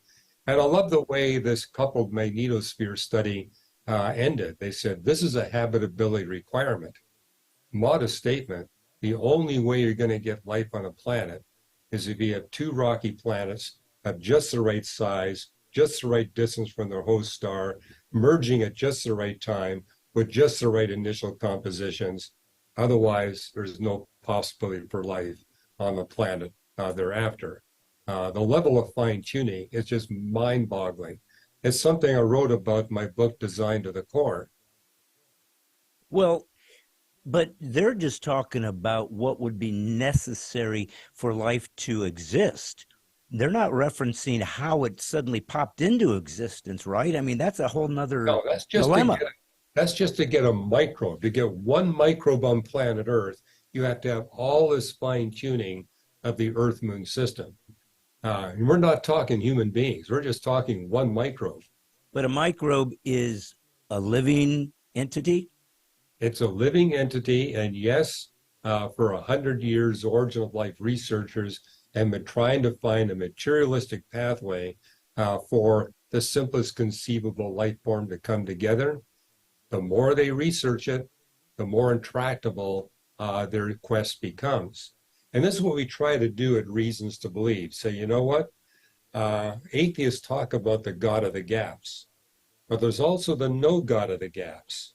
And we're never going to know everything, but we can research the gaps. And if the gaps from your model perspective become bigger and bigger and more problematic and more numerous, you know you got the wrong model. Yeah. But if the gaps are getting smaller and smaller, less problematic and less numerous, you're on the pathway to truth. And the subject of the origin of life, it's really dramatic. From a biblical theistic perspective, the gaps are getting smaller, less numerous, and less problematic. From a materialistic perspective, it's the exact opposite.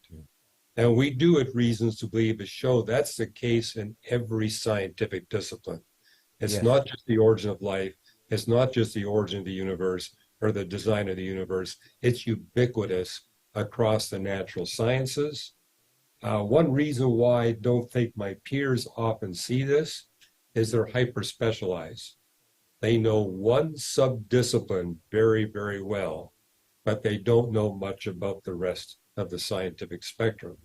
And sad to say, I see that at the seminaries I teach, where seminary professors know one or two books of the Bible really well, but really haven't done a good job of integrating it across all 66 books of the Bible. I mean, as I share with my fellow Christian apologists, we need to be integrationists, integrate across all the scientific disciplines that make up God's book of nature, but likewise all 66 books of the Bible that make up his revelation through Scripture, which is why you need a team. And so that's one thing we've been doing at Reasons to Believe, is building a team of hundreds of philosophers, theologians, and scientists that as a team, they can collaborate and do the necessary work of integration. So have you ever seen, I don't even know what their title would be, agnostic or I don't know, a materialist scientist. Have you ever come across any of those who maintain their non-belief but are fascinated by your discoveries, or people in that science, and said, you know what, I want to come in here and look at this, even though I don't believe it, but this is I can't escape the fact that there's something here that is fascinating? Because one thing you said that I think is so telling is every time you brought up the growth of the insight as to what we're learning about origins and about the universe itself and how it works and what is necessary to maintain it, they keep saying what's troubling us, what's really bothering us, what's really making us uncomfortable is it's leading towards God. And my thinking is, if you take 1 second to do a little introspection, you claim, as a scientist, all I want to do is follow the evidence where it leads. But you've just said out of your own mouth, and out of the mouth the heart speaks, the heart, right? That if the evidence leads somewhere I'm uncomfortable with, I don't want to go there. It's like, what kind of a scientist are you? What would be a more amazing discovery than God? Oh, he's real. This is crazy. Why Right. wouldn't that be interesting to a scientist? Well, rest assured, there are a lot of scientists that are committed followers of Jesus Christ. I met them for the first time when I became a postdoctoral fellow at Caltech.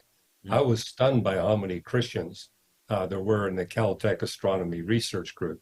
There were a lot of atheists too, but there are a lot of believers. And what I've noticed as I speak in university campuses, the higher the academic reputation, the more likely you are to find professors there that are serious followers of Jesus Christ. I remember speaking at MIT, and I got introduced to the Radio Astronomy Research Group. There were 13 of them. Every one of them was an evangelical Christian. Wow. It's at the junior colleges where I find all the atheists. Yeah. Okay. But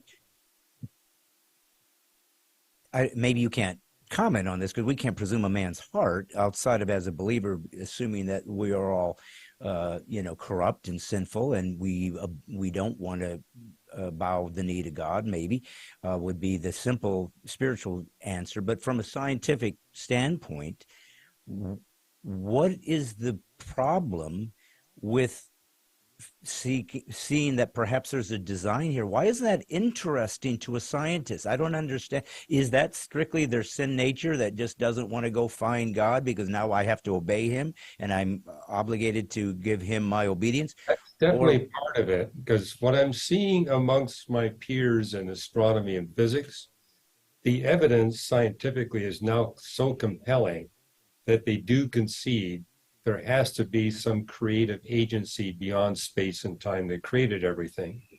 I mean, even Lawrence Krauss, our nation's most famous atheist physicist, says we can't take deism off the scientific table. Wow. The evidence is just that compelling. Holy. However, he's adamant that there's not a personal being. So he says, yes, and they don't call him God. They refer to that as the causal agent beyond space and time that brought the universe into existence. So they avoid the word creator, they avoid the word God, but they're basically saying the same thing. But where they really resist is this idea that the one that created the universe is a personal being who's evaluating the life of every human being, because that now makes you accountable to God. So, I mean, I saw that with Stephen Hawking. He was fine with God as a creator, He was not fine with theism. He was not fine with Christianity. And, you know, a friend of mine who's a Christian physicist actually lived in his home for years. And he said, look, I'm a Christian.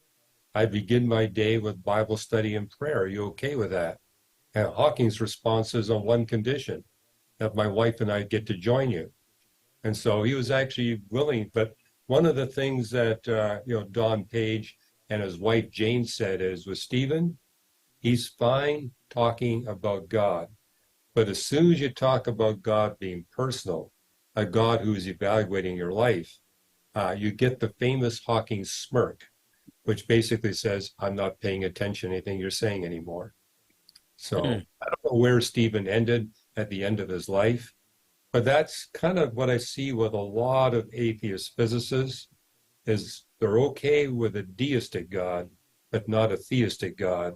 And because if it's a theistic God, then I'm responsible. And he's one who's watching me and evaluating a life. Morality now becomes important, and what I do with my life, what I discern my purpose to be. As it says in Corinthians, not many who are wise by the world standards are followers. Pride gets in the way. I remember talking to Caltech atheists, and they took credit for their own IQ. They took credit for their capacity to achieve academically. And I said, you had nothing to do with it. Give credit to your parents. They passed on those genes to you. Give credit to the Creator, but it's got nothing to do with you. But that seems to be the human factor that we all struggle with, is that we take pride in things that we have nothing to do with. Yeah. And we're told in the Bible, it's pride that'll stop you from seeing what God wants to do in your life. Well, and that's one of the beautiful things about the Bible, too, is that it does answer all the questions that we're curious about. And it's also self-correcting. I like that. For any atheist that claims, well, you Christians had the Crusades and you burned witches, so you're evil, for doing that. So Christianity is broken. It's like, wait a minute. But we stopped both of those ideas based on Christianity's proof that you misinterpreted what I said. I never told you to do this. So it's self-correcting. That's another beautiful thing about it. It actually has the truth. So if you screw this up and misinterpret this, and that is a problem, right? That's an issue. And I think we need to bring this up. Because well, it's the Bible. It says we're all sinners, right? Yeah, right. But my colleague here, Ken Samples, who's our philosopher on staff, he says, compare the number of people killed by people that claim to be Christians. Yeah. Maybe not true Christians, but claim to be Christians.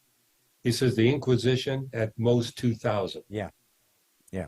Look at the number of people killed by atheist leaders just in the 20th century. Yeah. It's over 100 million. Hundreds of millions, yeah. And so it's like, the fruit of atheism compared to what people think Christians have done. Yeah. There's no comparison. Well, and they're always very quick. This was one thing that Christopher Hitchens was really adept at, was never allowing the atheism's presuppositional nihilism to somehow be in any respect responsible for Marxist ideology. It's like, oh, no.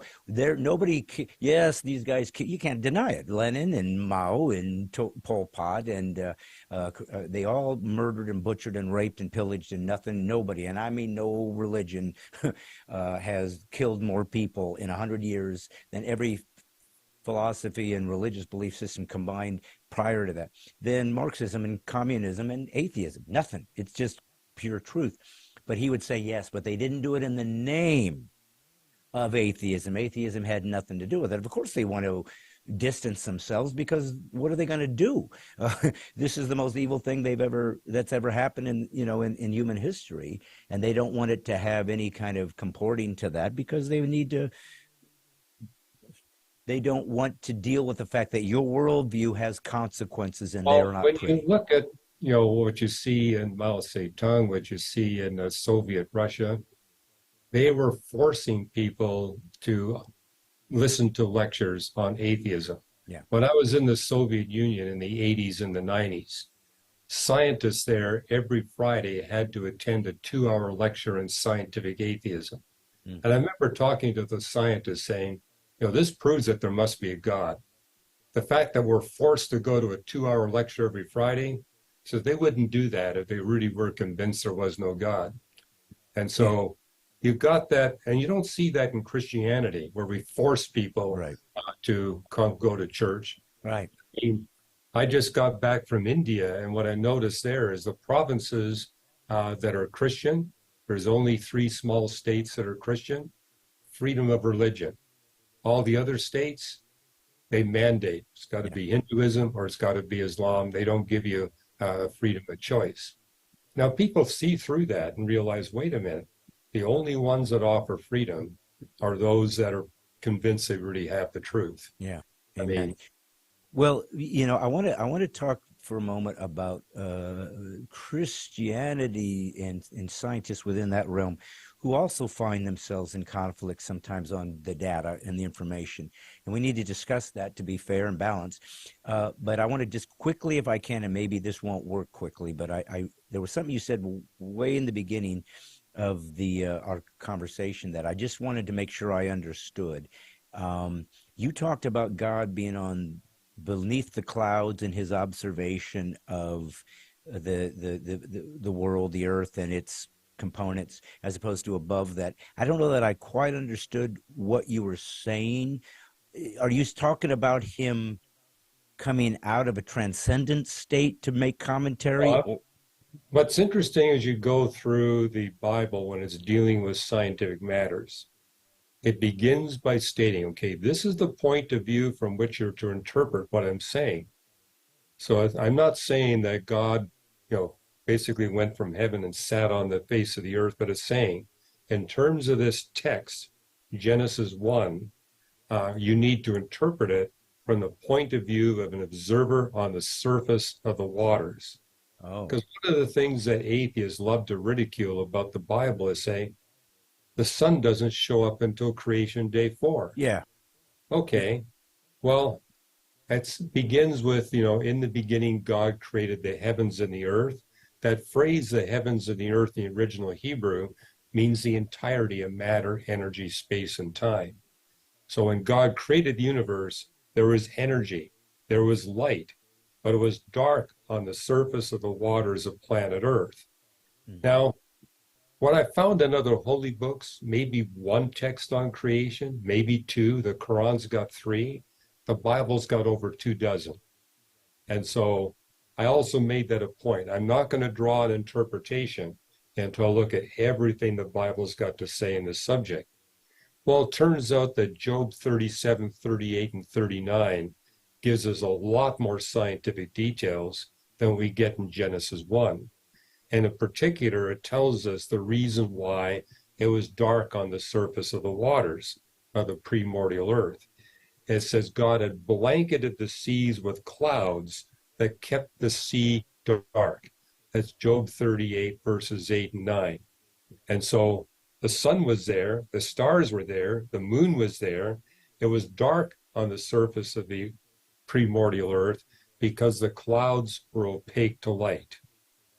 And as a young astronomer, I knew the primordial earth started with an atmosphere 200 times thicker than it has today. An atmosphere that thick will not let any visible light through to the surface, similar to what we see on Venus. With Venus, the only light that makes it through to the surface of Venus is at the extreme red end of the spectrum. But Earth had an atmosphere 3 times thicker than what Venus had. There'd be no light coming through at all. And then it says in Genesis 1:3, let there be light. Notice it doesn't say that God created the light or made the light. It says, let the light be. God created the light in the beginning. Well, light for the first time shows up on creation day 1. This is when the atmosphere gets thinned out from 200 times thicker to what it is today. Now light can pass through. But the oxygen content at that time was so low that the atmosphere would be hazy, so hazy that no creature on the surface of the earth could see the sun, moon, and stars in the sky. They could see the light from the sun, moon, and stars, but not the actual objects. And not until creation day 4 do you say, let there be the great lights so that they may serve as signs to govern seasons, days, and years. Well, who needs those signs? It's the animals that God will be creating on day 5. The plants don't need it. The microbes don't need it, but the animals need it to regulate their biological clocks. And we now know from science that just before the appearance of the first animals, the oxygen content in Earth's atmosphere suddenly jumped from 2% up to 8%. And an experiment was done in 2018 showing at 2%, the atmosphere is so hazy, you can't see anything through it, no objects. When it gets to 8%, it becomes transparent. And now creatures on the face of the earth can actually see the sun, moon, and stars, use the position of the sun, moon, and stars to regulate their biological clocks. Wow. I mean, man, that's amazing. Well, it's more amazing than that. The moment it jumps to 8%, you immediately have animals. You go from a planet with nothing but microbes to animals that are as big as 2 meters across. There's no time lag. Wow. I mean, from a materialistic perspective, you would anticipate a delay of several 100 million years, but we don't see that. It's immediate. The moment it hits 8%, you've got the Avalon explosion of animals. And then shortly thereafter, it jumps from 8% to 10%. That's the minimum oxygen you need to have animals with a circulatory tract, a skeleton, a digestive tract. And as soon as that happens, you immediately have 50 different phyla of animals that have that complexity. And all the phyla show up simultaneously, and they show up immediately when the oxygen hits 10%. No time delay, and that even includes the phylum that we human beings are part of. The chordates show up at the beginning of the Cambrian explosion. The vertebrates are there at the beginning of the Cambrian explosion. And a number of paleontologists have said the more we learn about the Avalon and Cambrian explosions, the more impossible it becomes to defend a materialistic interpretation of the history of life. I mean, for example, one paleontologist, James Valentine, said, from a naturalistic perspective, we would anticipate you begin with the differentiation of species. The proliferation of species produce new genera, new families, new orders, new classes, last of all, new phyla. When we look at the fossil record, it's the exact opposite. The phyla show up first, the differentiation of species occurs last. It's the exact opposite, and there's no time delays. Materialism needs time. We don't see any time in any of the major mass speciation events. And I remember talking to an evolutionary biologist and said, you know, you're an expert in genetics. You're trying to make the genetics work with the paleontology. It doesn't fit. But have you ever taken into account solar astrophysics? And I said, what on earth has that got to do with the history of life? I said, everything. The sun gets brighter and brighter as it continues to fuse hydrogen to helium. And only a mind that knows the future physics of the sun would know which life to remove from planet Earth and what new life to create. And you actually see that in Psalm 104. It's a history of all life to die off, but God recreates and renews the face of the earth.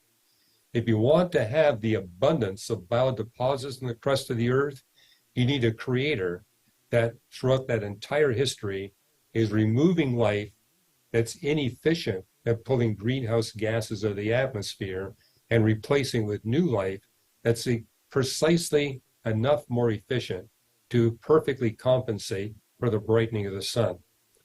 No naturalistic model can explain that. Only a creationist model can explain how you can have life on planet Earth in the context of the increasing luminosity of the sun.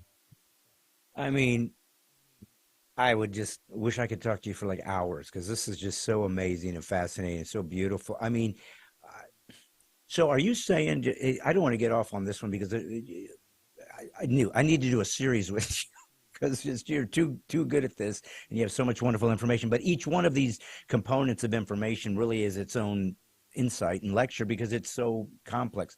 Are you saying that light, when he created light, was the concept of photons existing, but that it had nothing to do with the sun, and then he brings the sun in as a means of projecting that? Or did the light exist because of stars and sun, and that's how we get it, but it was just hidden?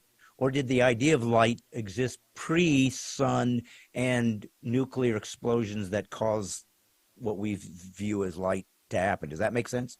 Yeah, well, the Big Bang creation model, which is now overwhelmingly proven by astronomical observations, states that when the universe is a trillionth of a trillionth of a trillionth of a second old, you got photons. Yeah. But you don't get stars until the universe is about 200 million years old. The universe has to expand to a certain degree where it's possible for stars to form. Now, the sun didn't form until about 4.5 billion years ago. So it's one of the more late generation stars that happens. That's crucial for life because the first stars have only hydrogen and helium. It takes 3 generations of stars to be able to have rocky planets with a high abundance of heavy elements, which is crucial if you want human beings in human civilization. And in fact, we now know that Earth is unique amongst rocky bodies in the universe in that it has just the right abundances of all the elements we see in the periodic table. I mean, one of the amazing things about planet Earth, almost every element in the periodic table has a highly anomalous abundance, sometimes by a factor of 100 times, but it's exactly at the level you need for advanced life and advanced civilization. So every element in the periodic table testifies of a God. Well, and I don't want to get off in the weeds on this because it's so wonderful. And like I said, I want to save some questions that I want to get to. But just with what you said, I wonder, though, is that also presuming, though, that life can only come in one particular formula? Could God have said, yeah, I'm going to make it to where you don't need oxygen for a biological? Or is what you're telling me that the life as we know it can only be formed like this? If he had chosen to find a new way to do it and people live off of nitrogen instead, then it might have been a different type of thing. Or could he made humans that just have a different functional ability to process? Well, you're talking life forms that are constrained by the physics of the universe. Yeah. It must be carbon-based life. Okay. Carbon is the only element in the periodic table that has the chemical bonding complexity and the right stability levels for any kind of life to be possible. That was proven more than 40 years ago. And so silicon-based life is not an option.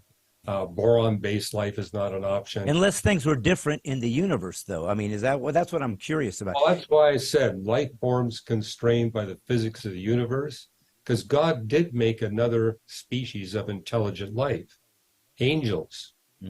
Angels are not constrained by the physics of the universe. Okay. They have their own fine-tuning. I did a debate with a particle physicist at a skeptics convention. It was an auditorium at Caltech filled with 700 atheists. And Victor Stenger, the particle physicist, said, hey, all this fine-tuning is presuming the physics of the universe. Different physics, you would have different level. And I says, oh, you must be talking about the angels. They live in a realm with different physics and different dimensions.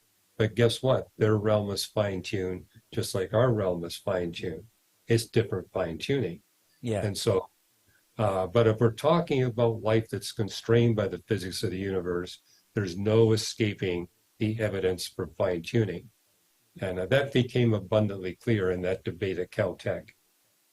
So does that mean then that it would be possible to discover some amoebas or whatnot on some other planet somewhere down the road, and that wouldn't in any way discount God's creation order, that they could have shown up there? I don't even know how that would work. Well, Or do you Christian believe there's no way scholars, we could find life anywhere outside of this planet? no, Christian scholars have debated that for 2,000 years. Has God created life elsewhere in the universe, or has he only created it here on planet Earth? I mean, what I'm saying from a scientific perspective, if we find life elsewhere, God did it. It's not going to happen naturalistically. And I've been on record since the 1980s. We will find the remains of life on almost every solar system body, but not because the life is indigenous to those bodies. It's because Earth has been exporting life throughout the solar system for the past 3.8 billion years. Every time a big meteoroid hits the Earth, you get Earth's soil exported into interplanetary space. Really? I've got astronomer friends who've calculated, they published this in a journal article saying there's 20,000 kilograms of Earth material on every 100 square kilometers of the moon's surface. And in 1 ton of Earth's soil, you got 100 quadrillion microbes. So I remember speaking at NASA Houston years ago saying, we need to go back to the moon, but with a different mission, not to recover pristine lunar rocks, but to recover that Earth transported material. Because in that Earth transported material will be the fossils of Earth's first life. Wow. And why that's important? Earth's geology has destroyed the fossils of Earth's first life, but the moon has almost no geological activity. We can go to the moon and we'll find the pristine fossils of Earth's first life. And I closed my talk off at NASA Houston saying, notice that atheists have a radically different model for what those fossils will look like compared to Christian theists. We can go to the moon and see who got it right, the atheists or the theists. And I said, this is good news for you people at NASA, because last time I checked, 100% of the US taxpayer base was made up of atheists and theists. Everybody should be excited about NASA proving who got it right. Yeah, that's good. Well, let's get to a subject that has a lot of ramifications to it, and but we're going to stay in your discipline. Okay, so I was speaking with someone who was interested in me performing for them, and it's a convention of folks who are young Earth creationists. And he began to talk to me about it, and I said, well, you know, I performed for at the Ark at Ken Ham's place a few years ago. They have a place, a big, giant, beautiful stage there, and they had me perform there, and so forth and so on. He said, so does that mean, you know? And he was kind of hesitant about basically trying to ask me, are you a young Earth creation? Because he didn't want to like make that the criteria for whether they would allow me to work for them. But I think he was curious. And I said, I got to be honest with you. That's not my bailiwick. I really know the depth of the understanding of origins as I do eschatology. I simply don't know Revelation. I don't know how it's all going to end. And I don't know that I'm interested. I think whatever's going to happen, I'll find out. But I don't even know if we have an answer to that. But I said, here's what I would say to this. There are people on both sides that I respect. For example, there's a physicist named Jason Lisle. I'm sure you know who he is. He wrote a book. Debated him 3 times. Oh, okay, good. So, you know, he wrote a book, Dr. Ross, called The Ultimate Proof of Creation. Now, from an apologetics book, I think it's wonderful. I mean, it's really great about teaching logic and reason and how to use your Christianity. Now, this is from a young Earth creationist. The man's a physicist, which means he had a doctorate, I believe, which means you and he share a doctorate in the same discipline. He believes the Earth is 6,000 years old. I respect him on some of his other writings and certainly on his intellect, but he has believed. His presupposition, I think, is where it gets specific, that the Bible is the Word of God. It's inerrant. And so based on what the Bible says, since it says it's 6,000 years old, which is what Ken Ham believes, we have no option but to try to make this fit, because we believe the Bible is very clear, if we go back to the Adam's genealogy, that there's only 6,000 years here. Okay. Then I have another guy that I'm actually going to interview here in a few weeks that I'm a big fan of, Stephen Meyer. I'm sure you know Stephen, Sure. who is, of course, part of the intelligent design movement and has written books, the latest being The Return of the God Hypothesis, which is a brilliant book, and also a couple other ones, just so I give him his proper, what was the other ones that he wrote? Darwin's Doubt and Signature in a Cell. So now he is not a young earth creationist, also has a doctorate, also a Christ follower who has debated the best in the business, who are antithetical to our belief system, as has, I'm sure, Dr. Lyle and yourself. Okay, so here's the point. I said to him, here's the deal. I respect all these guys, and I believe they're all believers seeking God Almighty. They believe the Bible is the Word of God, and they're trying to defend our faith based on the way they perceive it. And for some reason, God allows us to reach different conclusions sometimes in our search for the reality and the truth of God Almighty. I don't know the answer. I don't know where to land because it's not my expertise. So I'm going to just say I'm neutral right now. I don't even know what to do with this. I'm just going to say I just respect all these guys, and I don't know how to navigate this because I believe both of them are sincere and they're brothers in Christ. So I hope that God gives us the ability to disagree on things and still be going to the same kingdom. But you are an old earth creationist. So clearly you're anti Jason Lyle's perspective. So how do we grapple with this? How do we deal with the fact that he's sincere and smart? You've debated him, so you would be the perfect person to give me that information. What do we do with that conclusion that clearly is completely Well, I love what you say is that it's important that there be differences amongst us, because if they're not, we're not learning anything. Yeah. And you see this in both Paul's writings and Peter's writings in the New Testament, that we're to encourage discussion and debate, but we're to agree on the essentials. Yes. And notice the age of the earth is not in any of the creeds of the church. Even the really long creeds, we don't see any mention of the age of the earth. It's not in the Westminster Confession. It's not in the Belgic Confession. What you do see in the Belgic Confession is God has given us two utterly trustworthy books, the book of nature and the book of scripture, and they're designed to corroborate one another. So as I share with Christians, we should not fight over things that are not in the creeds, just like we shouldn't be fighting over eschatology. It's not an essential of the Christian faith. But the main difference between young earth creationist leaders like Jason Lyle and myself is our philosophical approach to the book of nature and the book of scripture. I mean, the last debate I had with Jason Lyle, I kept trying to pin him down on evidence. And he said, well, I'm not an evidentialist. I'm a presuppositionalist. And actually, I would label him a hyper-presuppositionalist. He's convinced that his interpretation of the Bible is inviolable, and everything has to be force-fit into that. Yeah. And so evidence doesn't really matter. What really counts is his interpretation of the Bible. Now, I'm fine with saying that the Word of God is inviolable, but our interpretation is not. Right. So, and what I've learned with young earth creationists, they typically do not trust the book of nature, because you got people like Ken Ham saying, hey, it's being interpreted by fallen men. I said, well, it's also true of the Bible. The Bible's being interpreted by fallen men. Right.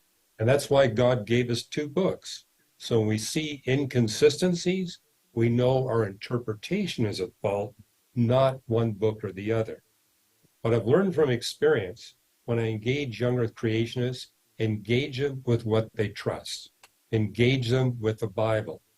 But all the young earth creationists I've engaged really have not integrated all the creation texts in the Bible.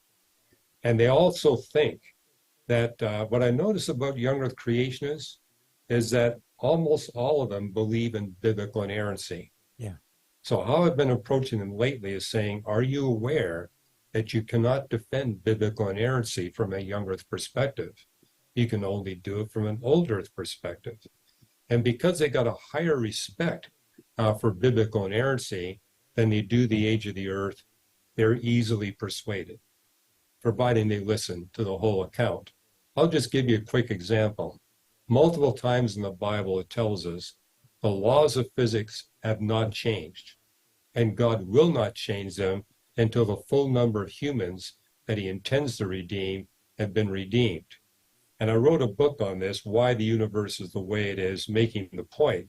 The laws of physics are not only designed to make possible our existence here on Earth, they're designed to be efficient tools in God's hand for the rapid, efficient eradication of all evil and suffering. But the moment evil is eradicated, there's no longer a need for thermodynamics or gravity or electromagnetism. And what do we see in Revelation 21?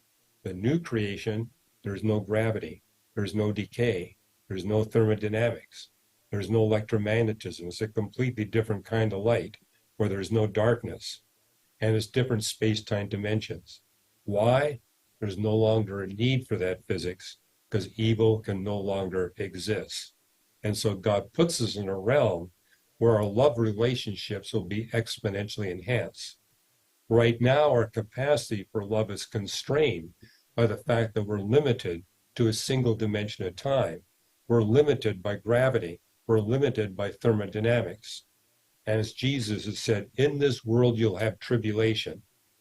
If you got thermodynamics, you got tribulation. It's going to happen. In this world, you'll have tribulation, but take heart, I've overcome the world. Where this applies to young earth creationism, every young earth creationist model critically depends on the laws of physics being changed by factors of 1,000,000 times or more, either at the fall of Adam or the flood of Noah, and most of them have it happening in both the fall of Adam and the fall of Noah. But the Bible explicitly rules that out. And then the days, I would argue that the creation days, if you look at all the creation texts in the Bible, can't possibly be 24-hour periods. Because notice that the word day in Genesis 1 and 2 has 3 distinct definitions. You don't have to know Hebrew to realize this. Creation day 1, it uses the word day for the daylight hours. Creation day 4, it uses the word day for 24 hours. It's contrasting seasons, days, and years. Genesis 2:4 uses the same word day to refer to the entirety of creation history. That's day as a long period of time. And notice that the first 6 creation days end with an evening morning phrase. Evening was, morning was, day 3, day 4. And I didn't know what the Hebrew meant about evening and morning, but I knew at a minimum was telling me each of these days has a definite start time and a definite end time. You get to creation day 7, there's no evening morning phrase. It clearly has begun, but it's not yet finished. And it explicitly tells us that in Psalm 95 and Hebrews 4, that we're still in God's 7th day. And what does God do on the 7th day? He stops creating. For 6 days he creates. On the 7th day he redeems. Again, the principle of the Sabbath, focused on the most important issues of life. And if we go through all the creation texts, it tells us God begins his works of redemption before he creates anything at all. It's a theme I'm now putting into my books on design, that all the design is for the ultimate purpose of redeeming billions of humans from their sin and evil. For 6 days God creates, on the 7th day he stops. Now, when we look at the disciplines of science, we see no evidence for God's supernatural intervention in the realm of nature on day 7. We see huge abundance of it before the human era. So once God creates Eve, he stops creating. Now, he's doing miracles in other realms, but he stops creating. But for 6 days he created. And that to me explains why field biologists typically say, we see no evidence for the handiwork of God. Their research is on day 7. Of course they're not going to see it. It explains why so many astronomers see it, because our data comes from deep time. And so we're looking back into the 6 days, and we see a huge abundance of these supernatural interventions. Same thing with paleontologists. They see it. But the people who are doing the research in the human era, they say, we see no evidence. Wow. Uh, well, that's brilliant that you're able to discern that. I mean, um, there's so many pieces to that puzzle to even try to unpack. I mean, um, if God exists, then he also has access to altering, I guess, the natural order periodically. That's, I guess, what a miracle would be when the sun stopped. That doesn't seem like that would work, I guess, unless God has to manipulate everything simultaneously so it catches up. I don't know. That's what a miracle would be. But that gives, I guess that could be considered a God of the gaps problem but there Well, must that's be. one that I've actually spoken on that. What's going on with Joshua's long day? And you read it in the original Hebrew, it's not God moving the sun or the moon. It's God imposing a period of either extended darkness or extended light on the valley of Ajalon, where the battle is going on. I've been to that valley. It's a small valley ringed by hills. And Hebrew scholars I've talked to said it's actually more probable the text is talking about an extended period of darkness, where it's dark for a 24-hour period, as opposed to an extended period of light. And make the point that, hey, this is the Negev desert. Joshua needed some way to keep his troops cool enough that they could continue the battle. So extended darkness would work. Now, I grew up in coastal British Columbia. I remember rainstorms that were so intense. At noontime, it was as dark as if it was night. Now, for that to happen in the Negev desert would be an outstanding miracle, because it's not a coastal rainforest. It's a desert. So it's some dramatic meteorological miracle, in my opinion, that imposed this intense darkness for a 24-hour period, which gave Joshua and his troops time to complete the battle that God wanted them to complete. So that's an example where, reading it in the original language and reading through all the different passages that are relevant to that topic, you get to understand what it is saying. No, But it's still an outstanding miracle, no doubt about it. well, and the truth is, if God created the natural order, then for him to intervene and alter that periodically if he chose, and he doesn't do it often. Well, Jesus walked on water, right? Yeah. But So it's God that walked on water. right. So, Well, so listen, we are running out of time, and this is.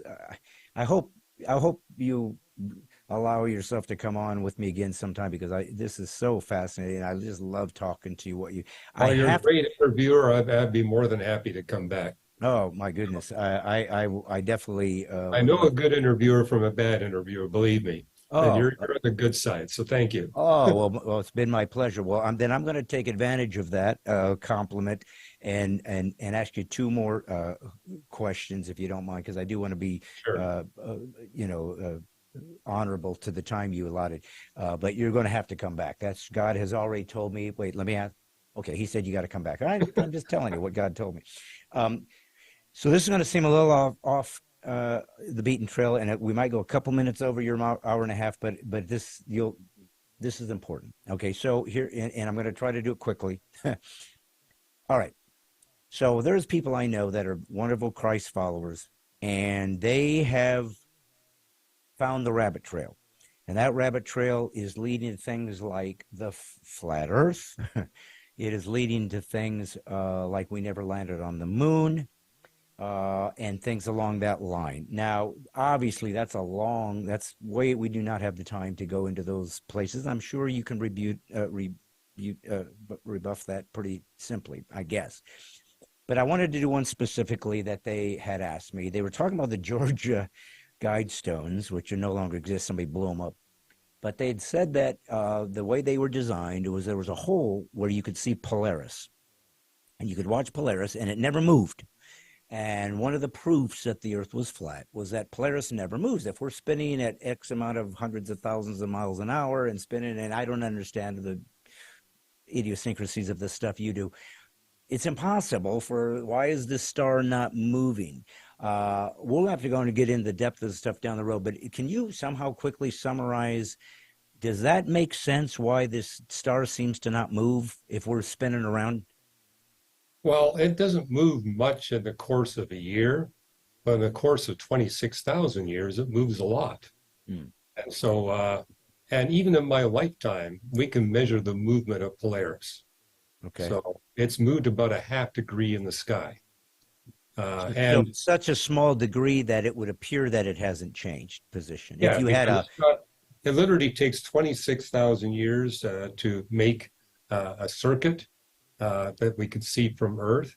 And hey, 13,000 years from now, Vega will replace Polaris as a North Star. hmm, Oh, and look how far away Vega is from the North Pole, the rotation axis of the Earth. And incidentally, Polaris became the best North Star about 20 years ago, maybe 25 years ago. It's now moving away from the optimal position, but it never was exactly at the North Pole. It hmm. got to within about 3/4 of a degree. And so, yeah, with the naked eye, it's hard to tell that it's moving, but with telescopes, it's very easy to see the movement. But, I was doing observational astronomy during my teenage years. And I can tell you with the telescope I have now, Polaris is not in the same position it was when I was a teenager. Even a pair of binoculars is enough to show you that it has moved. And why, because the Earth is spinning so fast, why aren't we flying off? Well, there's gravity that keeps us on the Earth, right? Yeah. So the gravitational force balances the centrifugal force. Okay. And people who say the Earth is flat, I say, take a flight at night from New York to Santiago, Chile. Get a window seat, look out the window, and you'll see the constellations slowly turn upside down.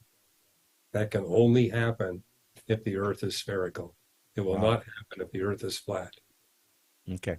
Well, listen, I didn't want to get off on the weeds there, but there are people that are beginning to believe in some other elements of reality, and they're Hey, we Christ got the followers. internet, right? I mean, all kinds of people believe all kinds of weird things now. Well, and they do, and yet, and it's kind of references back to the Jason Louw, Stephen Meyer element, though, is that many of these people are sincere. I mean, they're not crazy. They're not in a cult. They're trying to see God. They're not experts in this thing, and they get somebody giving them information. They're trying to discern it, and it's not their expertise. So we need guys like you, brother, to do it. Well, I'm going to ask you one more question. This is my bonus question to those who subscribe to Brad Stine. If you want to be part of the Mighty 10,000 Militia of the Mind, it's $3 a month, but it allows me to do this and try to do other things and get wonderful guests like this who've been so gracious with their time. So the big bonus question that only those who are part of the Mighty 10,000 get to ask is, okay, so we're getting a lot of heat now on UFOs. Apparently, government really has found UFOs and other beings, and we've discovered them, and we got pieces of their shrapnel. So is it possible that UFOs do exist? And what is your take on UFOs, Dr. Ross? Well, I've written a whole book on that called Lights in the Sky and Little Green Men. By the way, your viewers can get free chapters of my books at reasons.org/Ross. And what I say at the book is,